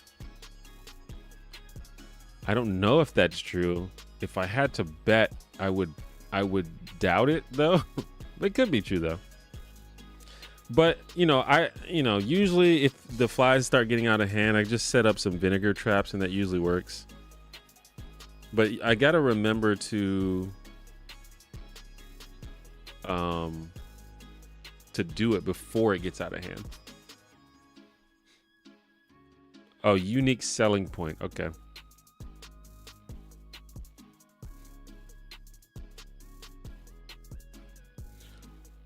Off to get ready for draft night. All right. Thanks for stopping by. Have I done a video on Abe's World? Do you mean Oddworld? Abe's Exodus / Abe's Odyssey? I think Abe's Odyssey is the first one. But no, I don't. I don't really do videos about video games on this channel.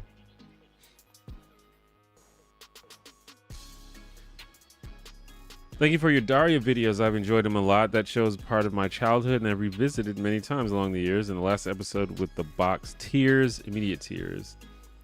Yeah, it's a great show. As I said in my video, I watched it a little bit when I was younger, but I didn't realize how good it was until I just recently rewatched it. It's like really, really good. I did not expect it to be as good as it is.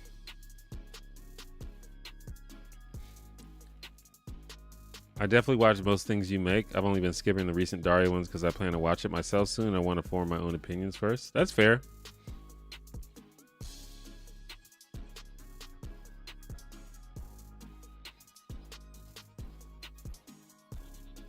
And I don't know. I've been doing a lot of stuff and talking about my channel a lot lately, and trying to figure out how to make things work a little better. But I hope I don't come off as like whining and complaining and stuff like that, because at the end of the day, I get to make YouTube videos for a living, and that's absolutely dope. And so I don't want it to come off as like feeling like seeming like entitled, or like I should get more views than I get. It's just me trying to figure this thing out. It's a puzzle, and I'm a very competitive person and very inquisitive person, and I like to figure things out, and I like to learn how to become good at things. And I think YouTube is just another thing to learn.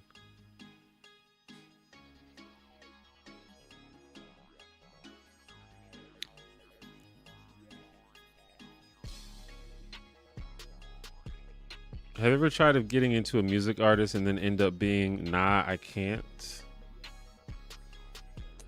I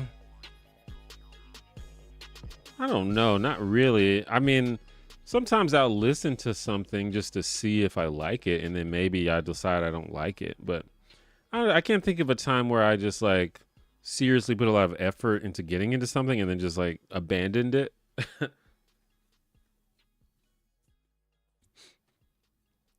Also, it's been a long time since I've even tried to get into a music artist, because I don't really do it anymore. It's just kind of whatever I hear, I hear.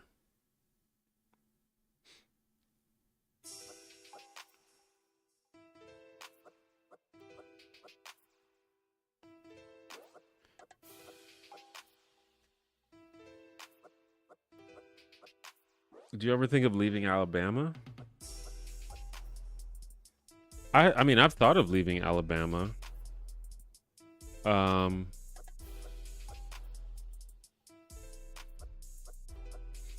mean, I think there's a strong possibility I'll end up leaving Alabama. It kind of depends though. It's really cheap to live in Alabama, which is like probably the main reason I haven't left. Ultimately, I'd like to leave the United States in general. Because even if I left Alabama, there's not that many places that I would want to go. I would probably move to just another southern city that's just a little more, you know, a little more populated and possibly just has more stuff going on. But, you know, like I don't really desire to live in a huge city like LA or New York. I considered moving to LA a while ago just for like career opportunities, but it's just like ridiculous to live in LA. Like no one can afford that. I don't understand how anyone lives there. And then, you know, there's like, I don't think a lot of people don't realize like America is obviously a very diverse country, but a lot of that diversity is packaged all into one region. Like most black people in America live in the South. And so if I moved to like another city, it would probably be way less diverse than where I live now, which is, you know, I could deal with that, I guess, but it's not ideal.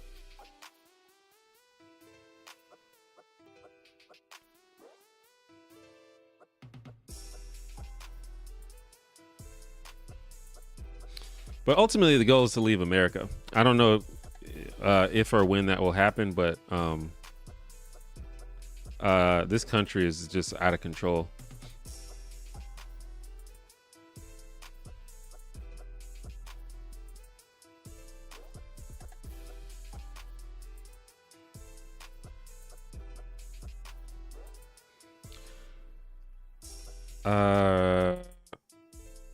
I subscribed to your channel because you came across as one of the most balanced people on the platform, especially the way you explain things. Your political vids very refreshing. I appreciate that. I definitely have no desire to get back into politics, but sometimes I wonder. Sometimes I like regret that there are not more people who have balanced, nuanced takes. And it's like, man, should I come back and be that and do that? Because nobody's doing it. But you know, before anyone gets their hopes up, I'm not gonna do that. I'm completely over it.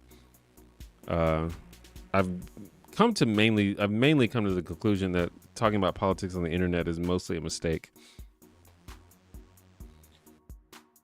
It's not a good platform for discussing politics, especially in this current sort of algorithmic social media landscape.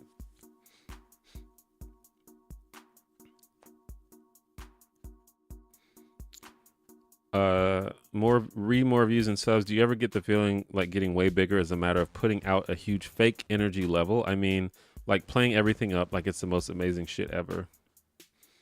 Not really. I think that works for younger audiences. I feel like, you know, I feel like y'all are too smart for that. You'd see right through it. I think that works on like children and like teenagers and stuff. And maybe like college students. But I don't think that works for my audience.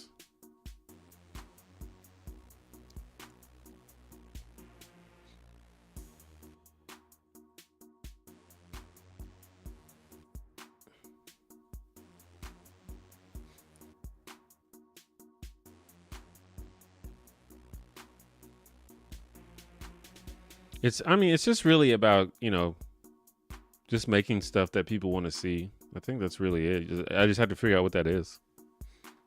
And figure out if it aligns with what I want to make, you know?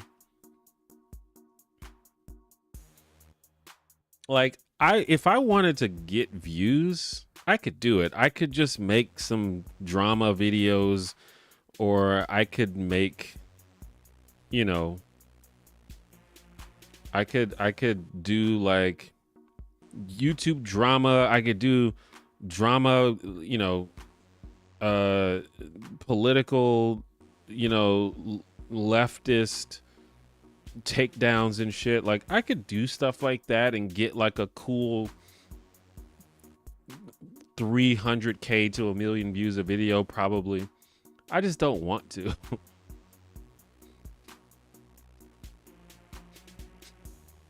Like, if you want to get views, just do drama. Either do drama or just piggyback off something that's really popular. That's like really popular and trending now. I don't even think it's that hard.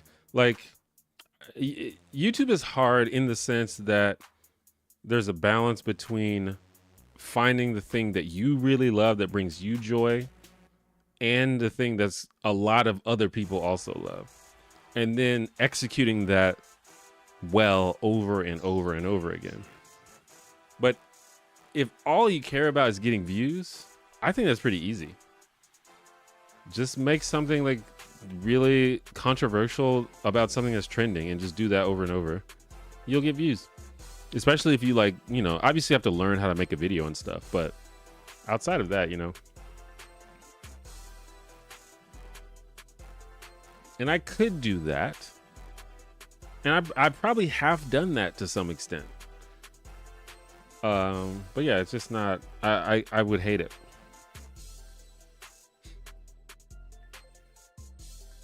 But I may, I've been looking into starting different channels about stuff that doesn't fit the scope of this channel. But yeah, just in terms of like just negativity and drama stuff, that's just not me. It's not my jam. I don't like it. It makes me sad. I mean, I literally stopped doing politics, partly for reasons such as that. Favorite guest of the Headgum podcast. Shout outs to Headgum fans. I haven't seen every episode of the Headgum podcast, so I don't even know. I like whenever Riley's on there. I don't know if she's been on there anytime recently, but she's on there occasionally, and I'm a big fan of Riley. I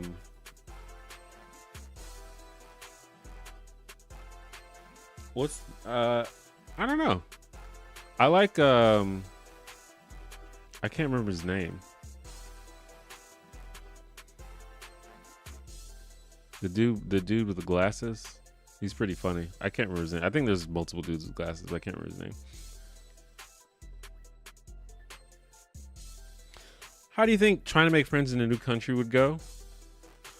I don't necessarily know because I haven't tried it before, but assuming being outgoing and friendly works in other countries the same way it works here, it's probably fine.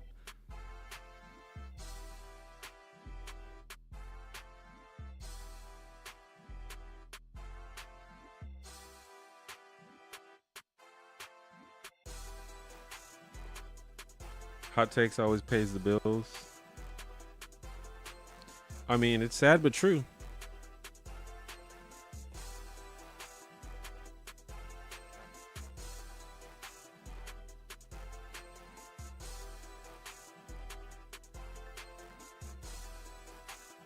Like when I was still on Twitter, my Twitter, I mean, I didn't have like the biggest Twitter ever, but I had like 50,000, or I think it was 40 or 50,000 Twitter followers, which I only got because I used to be a hot take machine on Twitter.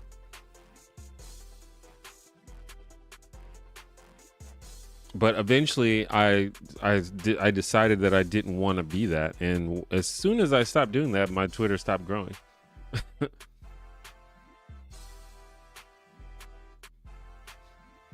And I think early, I mean, I never really was a hot take guy, I think, on YouTube, but I definitely made some controversial videos here and there back in the day.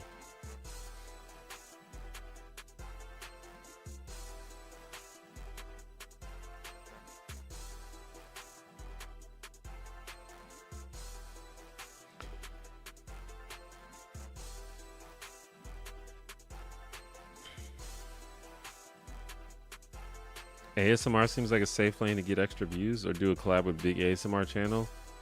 It seems like ASMR is a pretty saturated field, though. It seems like it would be hard to get into that.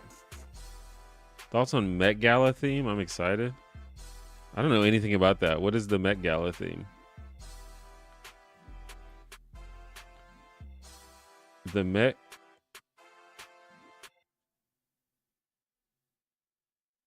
Met Gala 2025 theme is super fine tailoring black style. What does that mean?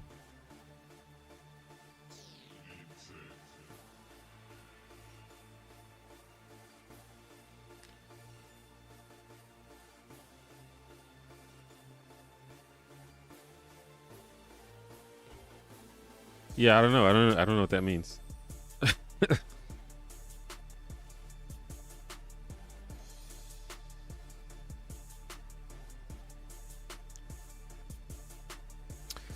Have you ever watched QI? Your channel gives me QI vibes. I have watched QI.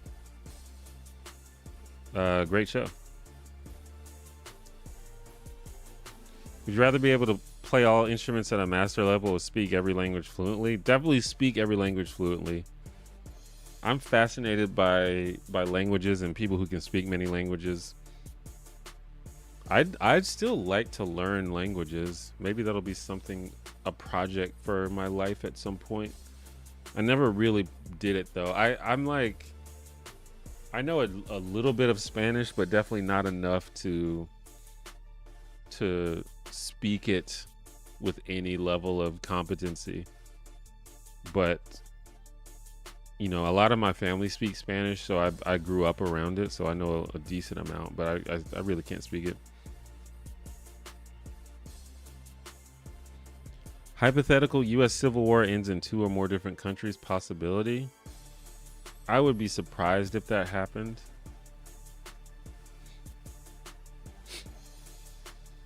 I kind of doubt that there's enough people that are willing to fight in a civil war in the United States.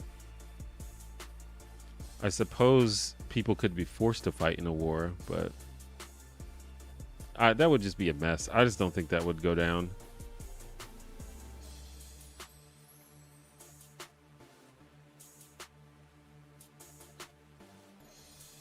My lukewarm take is that I love coconut water. I like coconut water. I need to drink some water. This is Diet Coke. I've been drinking Diet Coke all day.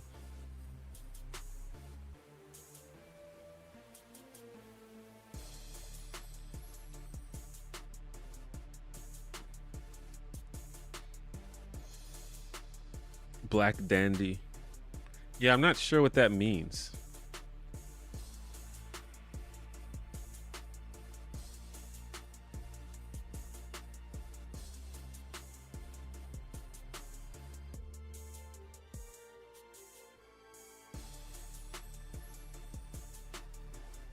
Like I've heard the term, but I don't know like what that looks like really, or what they're going for.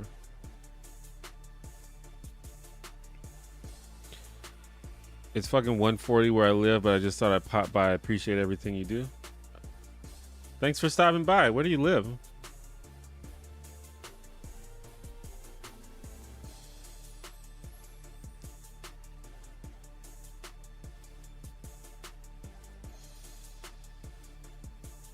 Oh, okay, cool. Yeah, it's like 7 p.m. here where I'm at. You watch Shama NYC?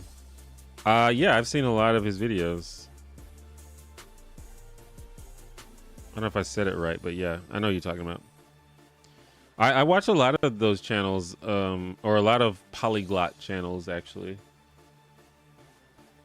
or at least I wouldn't say I watch a lot of them like on a regular basis, but I've seen a lot of them. There was a period where I was really interested in learning languages and watching a lot of content about it, but I just never keep up with it. What's your favorite TV show genre? Sitcoms. Anyone who has seen my YouTube channel could probably guess that one.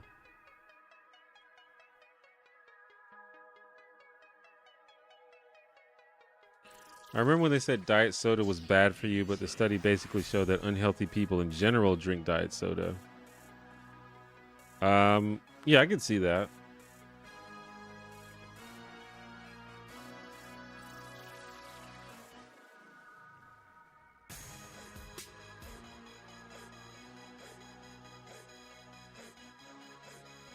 I know that there was a lot of worry about aspartame being bad for you, which is what flavors most diet drinks.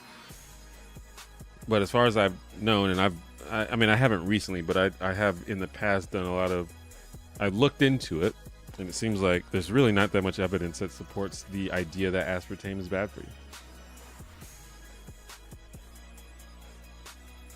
That said, it seems unlikely that it's good to just drink a bunch of Diet Coke all day, every day. Or diet drinks in general. I don't know, though. I definitely drink a lot of diet soda, though. It's like, it's 0 calories. And it's tasty. That's like, I mean, it's probably too good to be true, but I'll take it for now. No one really knows what the Met Gala themes mean? Okay. Fair enough.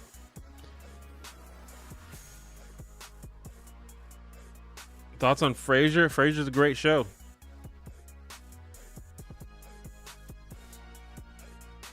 I'm probably going to do some polls to see what kind of shows that people would like to see me talk about on the channel. And I'll see if people are into Frasier, because that's a show that I'd like to look into.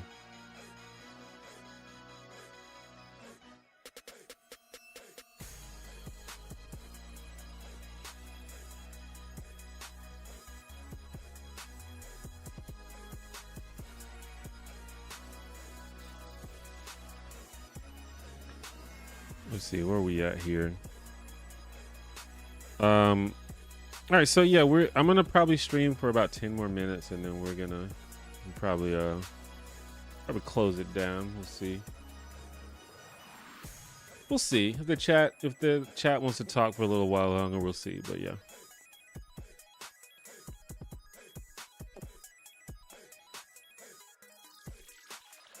What sitcom characters, if any, did you most relate to growing up? That I most relate to?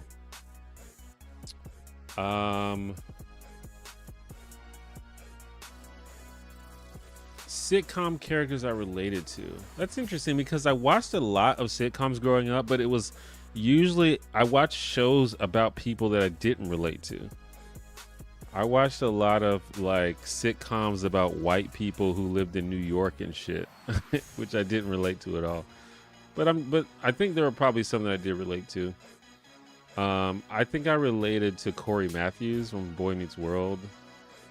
I related to. I even related.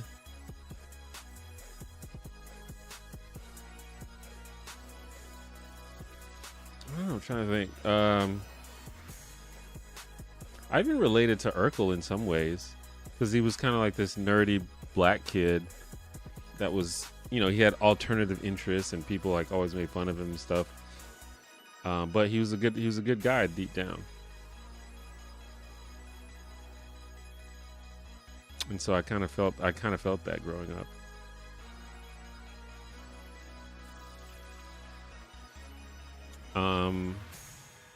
I related somewhat to Daria, although, you know, I wasn't as into that show when I was younger. I like it a lot now, but I sort of did. I kind of felt the sort of cynicism that she had when I was a teenager. If we're allowed to add animated shows, I probably have a lot of answers to that. Doug, Pepper Ann. Anybody remember Pepper Ann?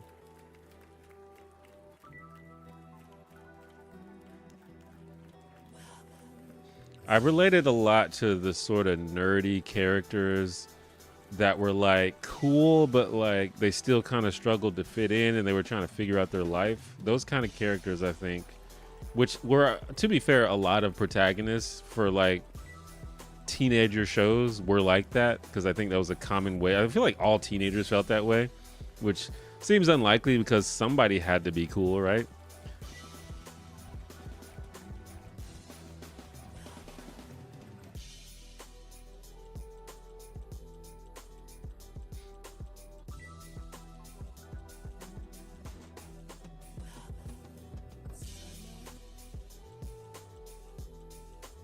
It's way past my bedtime.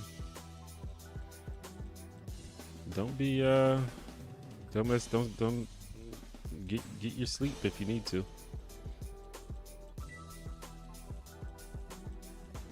You like Frasier? Yeah, I think a lot of people like Frasier. If people, I mean, at this point, I'm down to look into anything if people are actually interested.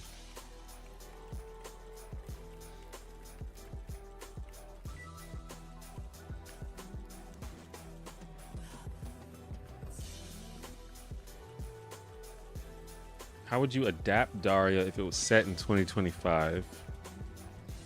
I don't know, it would be a completely different show. It's hard to think about. I think part of what makes Daria Daria is that sort of Gen X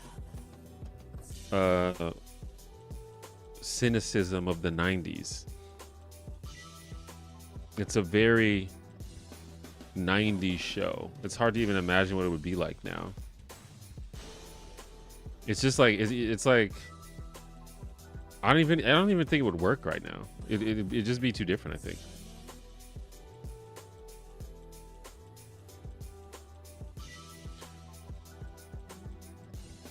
Do you think a Black is Beautiful, Black Lives Matter Rose Parade float would be a good idea? I mean, I wouldn't have a problem with that. There probably other people might have a problem with it.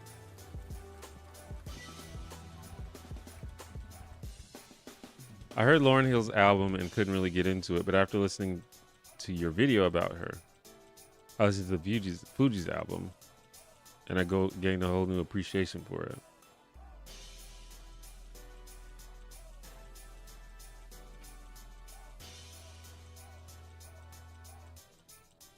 See, this is what I'm talking about.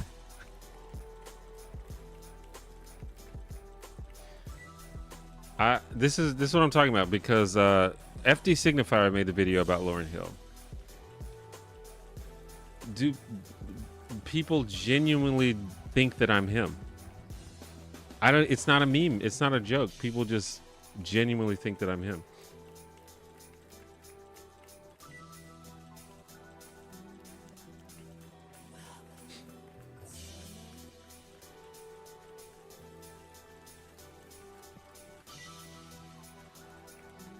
The cool kids weren't watching cartoons? Is that true? I don't know. Maybe. Thoughts on Roseanne? Roseanne is an amazing show. I think that's one of my favorite shows of all time. And see, that's an example of a show that I would like to make a video about, but I don't know if my audience is into that show, because that's kind of an older one. And I don't know if it carried on to the next generation. It may have, but I'm not sure. I'd have to do a poll, I think. I'd have to ask people. But I love Roseanne.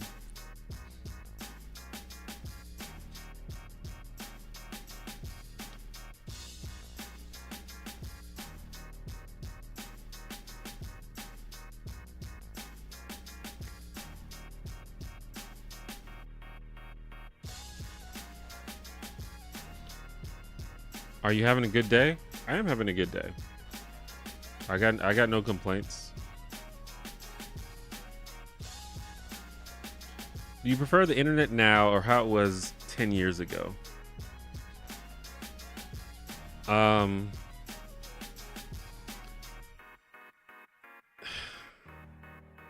That's a hard question.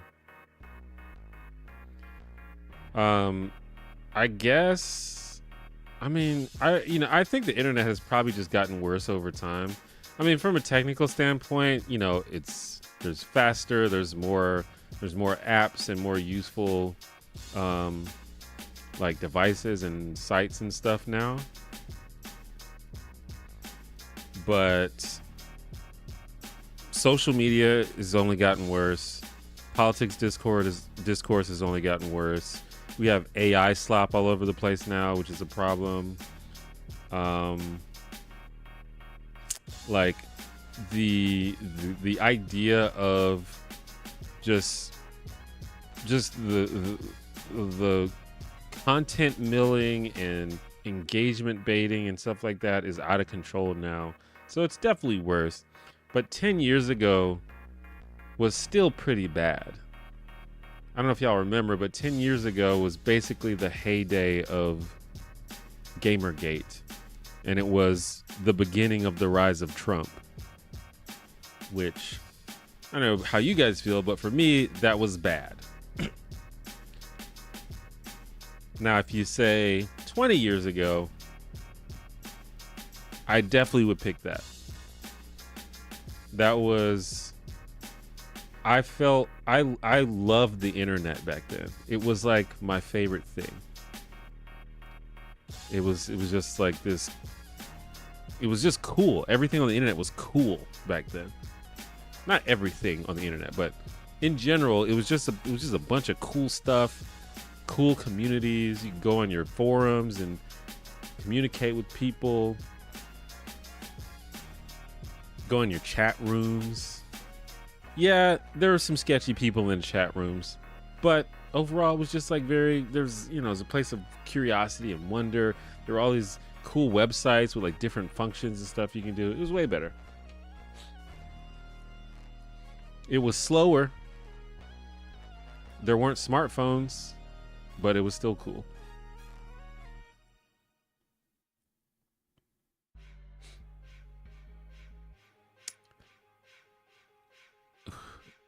Who do you have winning the Canadian federal election? I have no idea.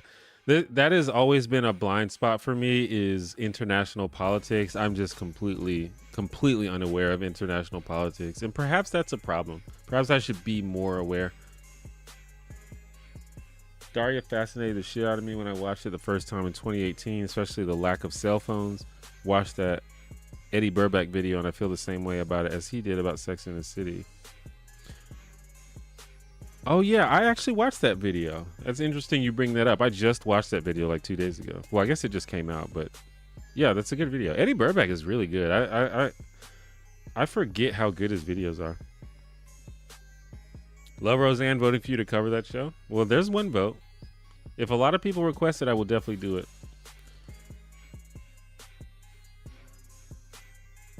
Didn't the creator of Gilmore Girls make Roseanne? I'm not sure. It's possible. To be fair, I often think he's you since I found you first. Yeah, I think since he's become such a big creator, most people, he's like the default for most people now. And so a lot of people think I'm him. But if people have been around for a while, they would know me first. But how about we just each be our different people? Like, why do people confuse us for each other? Like, do we really look that similar?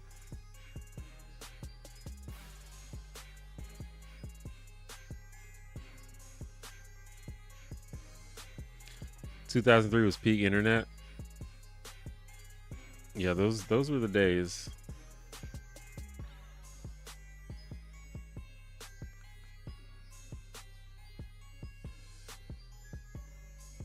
But yeah, those comments, they happen all the, like, I'd say maybe like twice a week somebody confuses me for FD signifier. And I used to think it was just a joke, but I'm pretty sure it's just genuine. Like, people just think I'm him. Maybe people don't realize that there's two different people. They just think it's only him. Maybe they think this is his second channel. Do people think this is FD signifier's like, well, third channel, because he already has a second channel? I wonder if he gets it as much. I doubt he gets it as much as I do, but it's wild.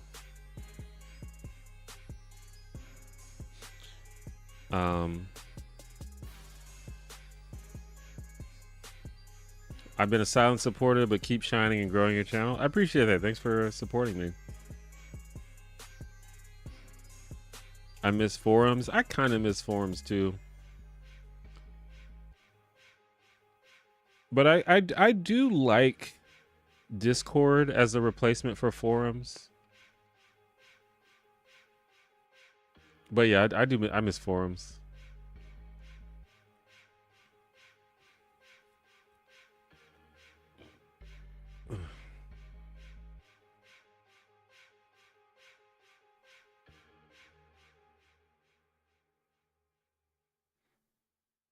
You watched it today, never seen his stuff before.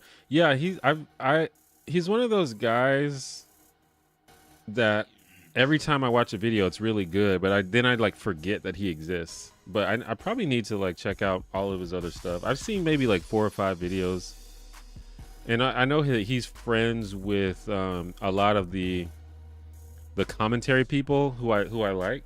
Like I'm a big fan of Drew Gooden, and I'm pretty sure him and Eddie are friends. And like Curtis Connor I really like as well, and I think all of them are friends together, so and they all make good videos.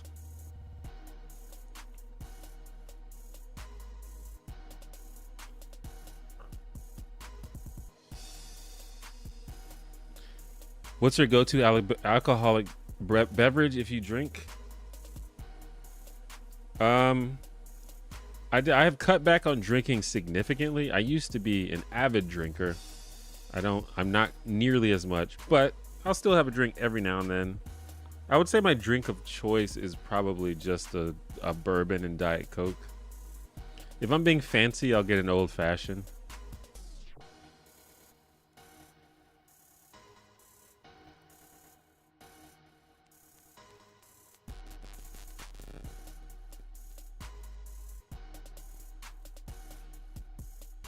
You guys are so different. I would say so. But it's one of those things where it happens so frequently that it's like, I guess there's something to it.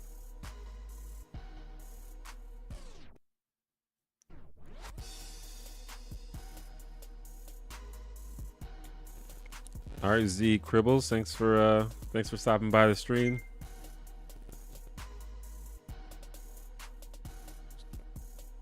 Someone's texting me. I miss forums too. I also miss AIM. I always called it AIM, but I feel like when I talk to other people, they say AIM, which is like, maybe that's what it is. I always said AIM. But yeah, I used the hell out of AIM.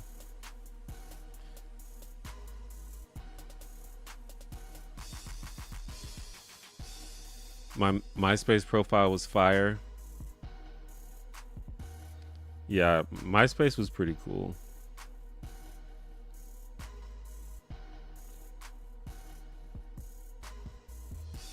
I also miss old school Neopets. Yeah, I never got into Neopets, but I like a lot of people I knew were into Neopets. I think it's the hair at a glance. You have a similar profile. I mean, we are 2 old black dudes with dreads. I mean, that is true. I guess I won't put old on him if he doesn't claim it, but we're around the same age. I think he might be 1 or 2 years older than me.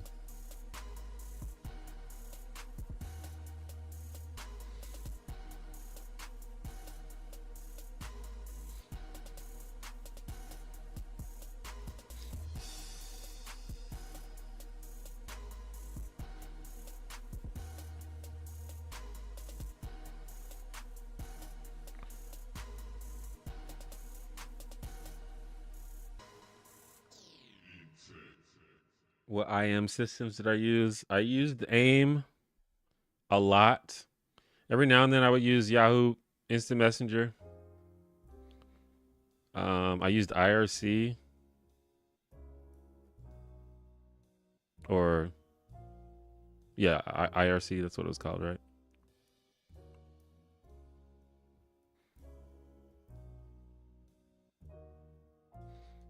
Isn't Reddit a forum? I would say so. Reddit Reddit is less intimate than forums usually were, though. Like, I mean, if you're like really involved in a Reddit community, it can be intimate. You can like make friends and you can like know people and stuff. You can like get to know people, but I feel like that rarely happens where you like recognize people. I mean, that it happens. It depends on the community, but on forums, like everybody knew each other a lot of the time. You would, these would be like your friends. When I go on Reddit, I don't think of any of those people as like my friends, Every now and then I may recognize the username as like, oh, they posted here before. But usually it's just random users that I don't know. They're all anonymous. Also, forums I think they're more organized than Reddit is. And listen, I actually am I'm a fan of Reddit. I use Reddit a lot actually, but it's definitely a different experience in the old school forums.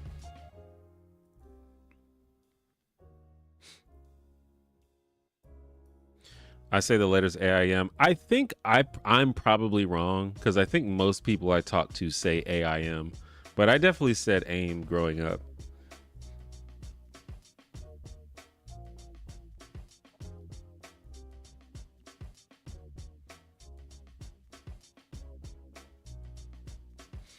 As a kid, what advice did you often get that turned out to be awful? What would have been more helpful?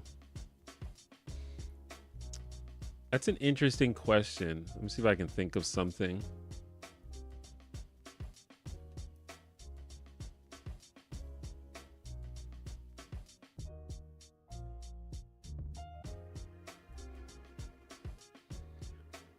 I don't know. What advice turned out to be awful?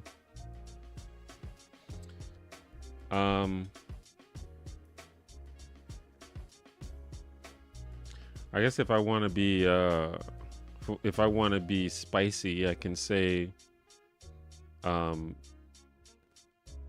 being told to rely on prayer turned out to not be very good advice. But I'm sure there are people that will disagree with that one. I think it's not necessarily when I was a kid, but the concept of following your dreams, I think, is a flawed advice that's pretty common. Because there's this idea about when you're a kid, you kind of have a thing. People ask you, what do you want to be when you grow up? And you're like, I want to do this. I want to be an astronaut. I want to be a police officer or whatever. And then people are like, well, follow your dreams and you can achieve anything you want. And I respect that to a sense, especially as a person who kind of has a dream job. I respect that. And I think everybody should try to find a way to spend time doing stuff that they like doing. However, I think it's better to tell people to be open to try different things and be open to different things. And not to be singularly focused on whatever you think your dream is at the time.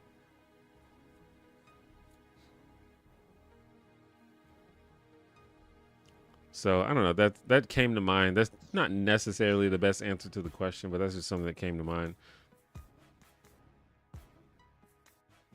Because like for me, for example, when I was a kid, I wanted to be an artist. Particularly, I think the first thing that I really wanted to do as a career was to be a comic book or comic strip artist.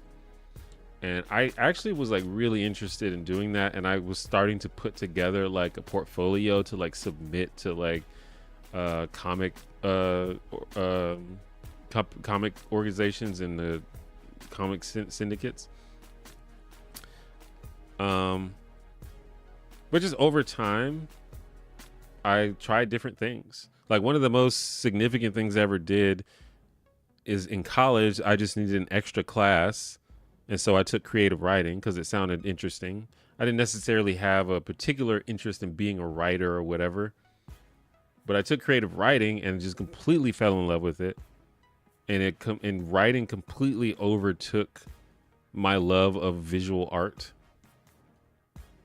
And I would say what I do now it involves a lot of creative writing, and I just wouldn't even be there. I don't even think I would have considered it before I took that class. So you have to just be open to things. That's kind of the moral of that story.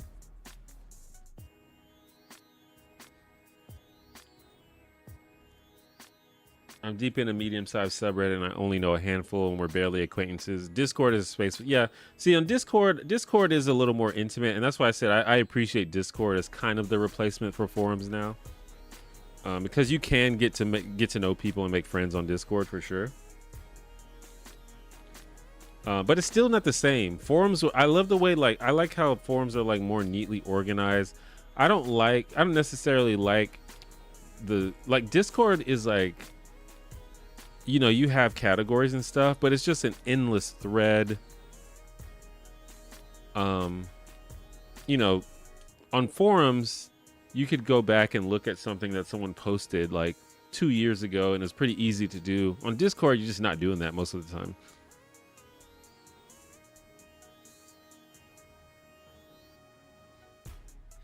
Do you ever wonder about where random friends you made on places like AIM or old forums are now? I do all the time. Yeah. Not recently. Some guys. I used to frequent a hip hop forum when I was like a teenager, and some guys from that forum recently created a Discord for just the old people who used to go to that forum. So it was kind of cool. It's not active. No one talks in it, but it's just cool that it exists. And I got to like just see what a lot of these people are up to. We're all old now. It was pretty cool.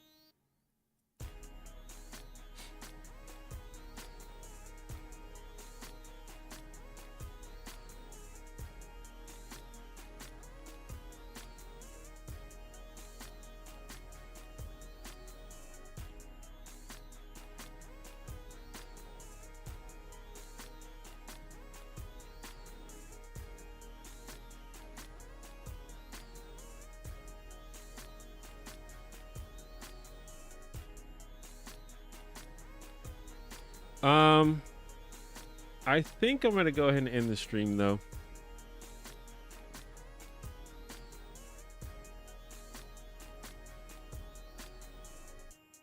I guess I don't have to, but yeah, I think there's some other things I want to do before it gets too late.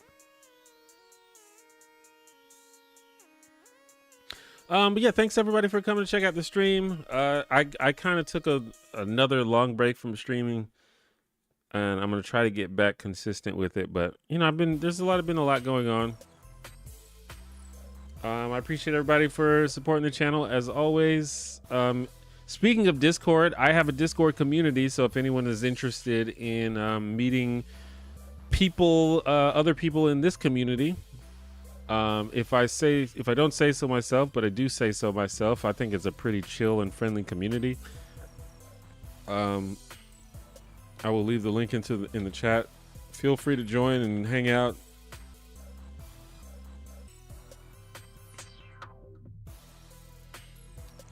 Also, if you want to support this channel, consider becoming a patron on Patreon.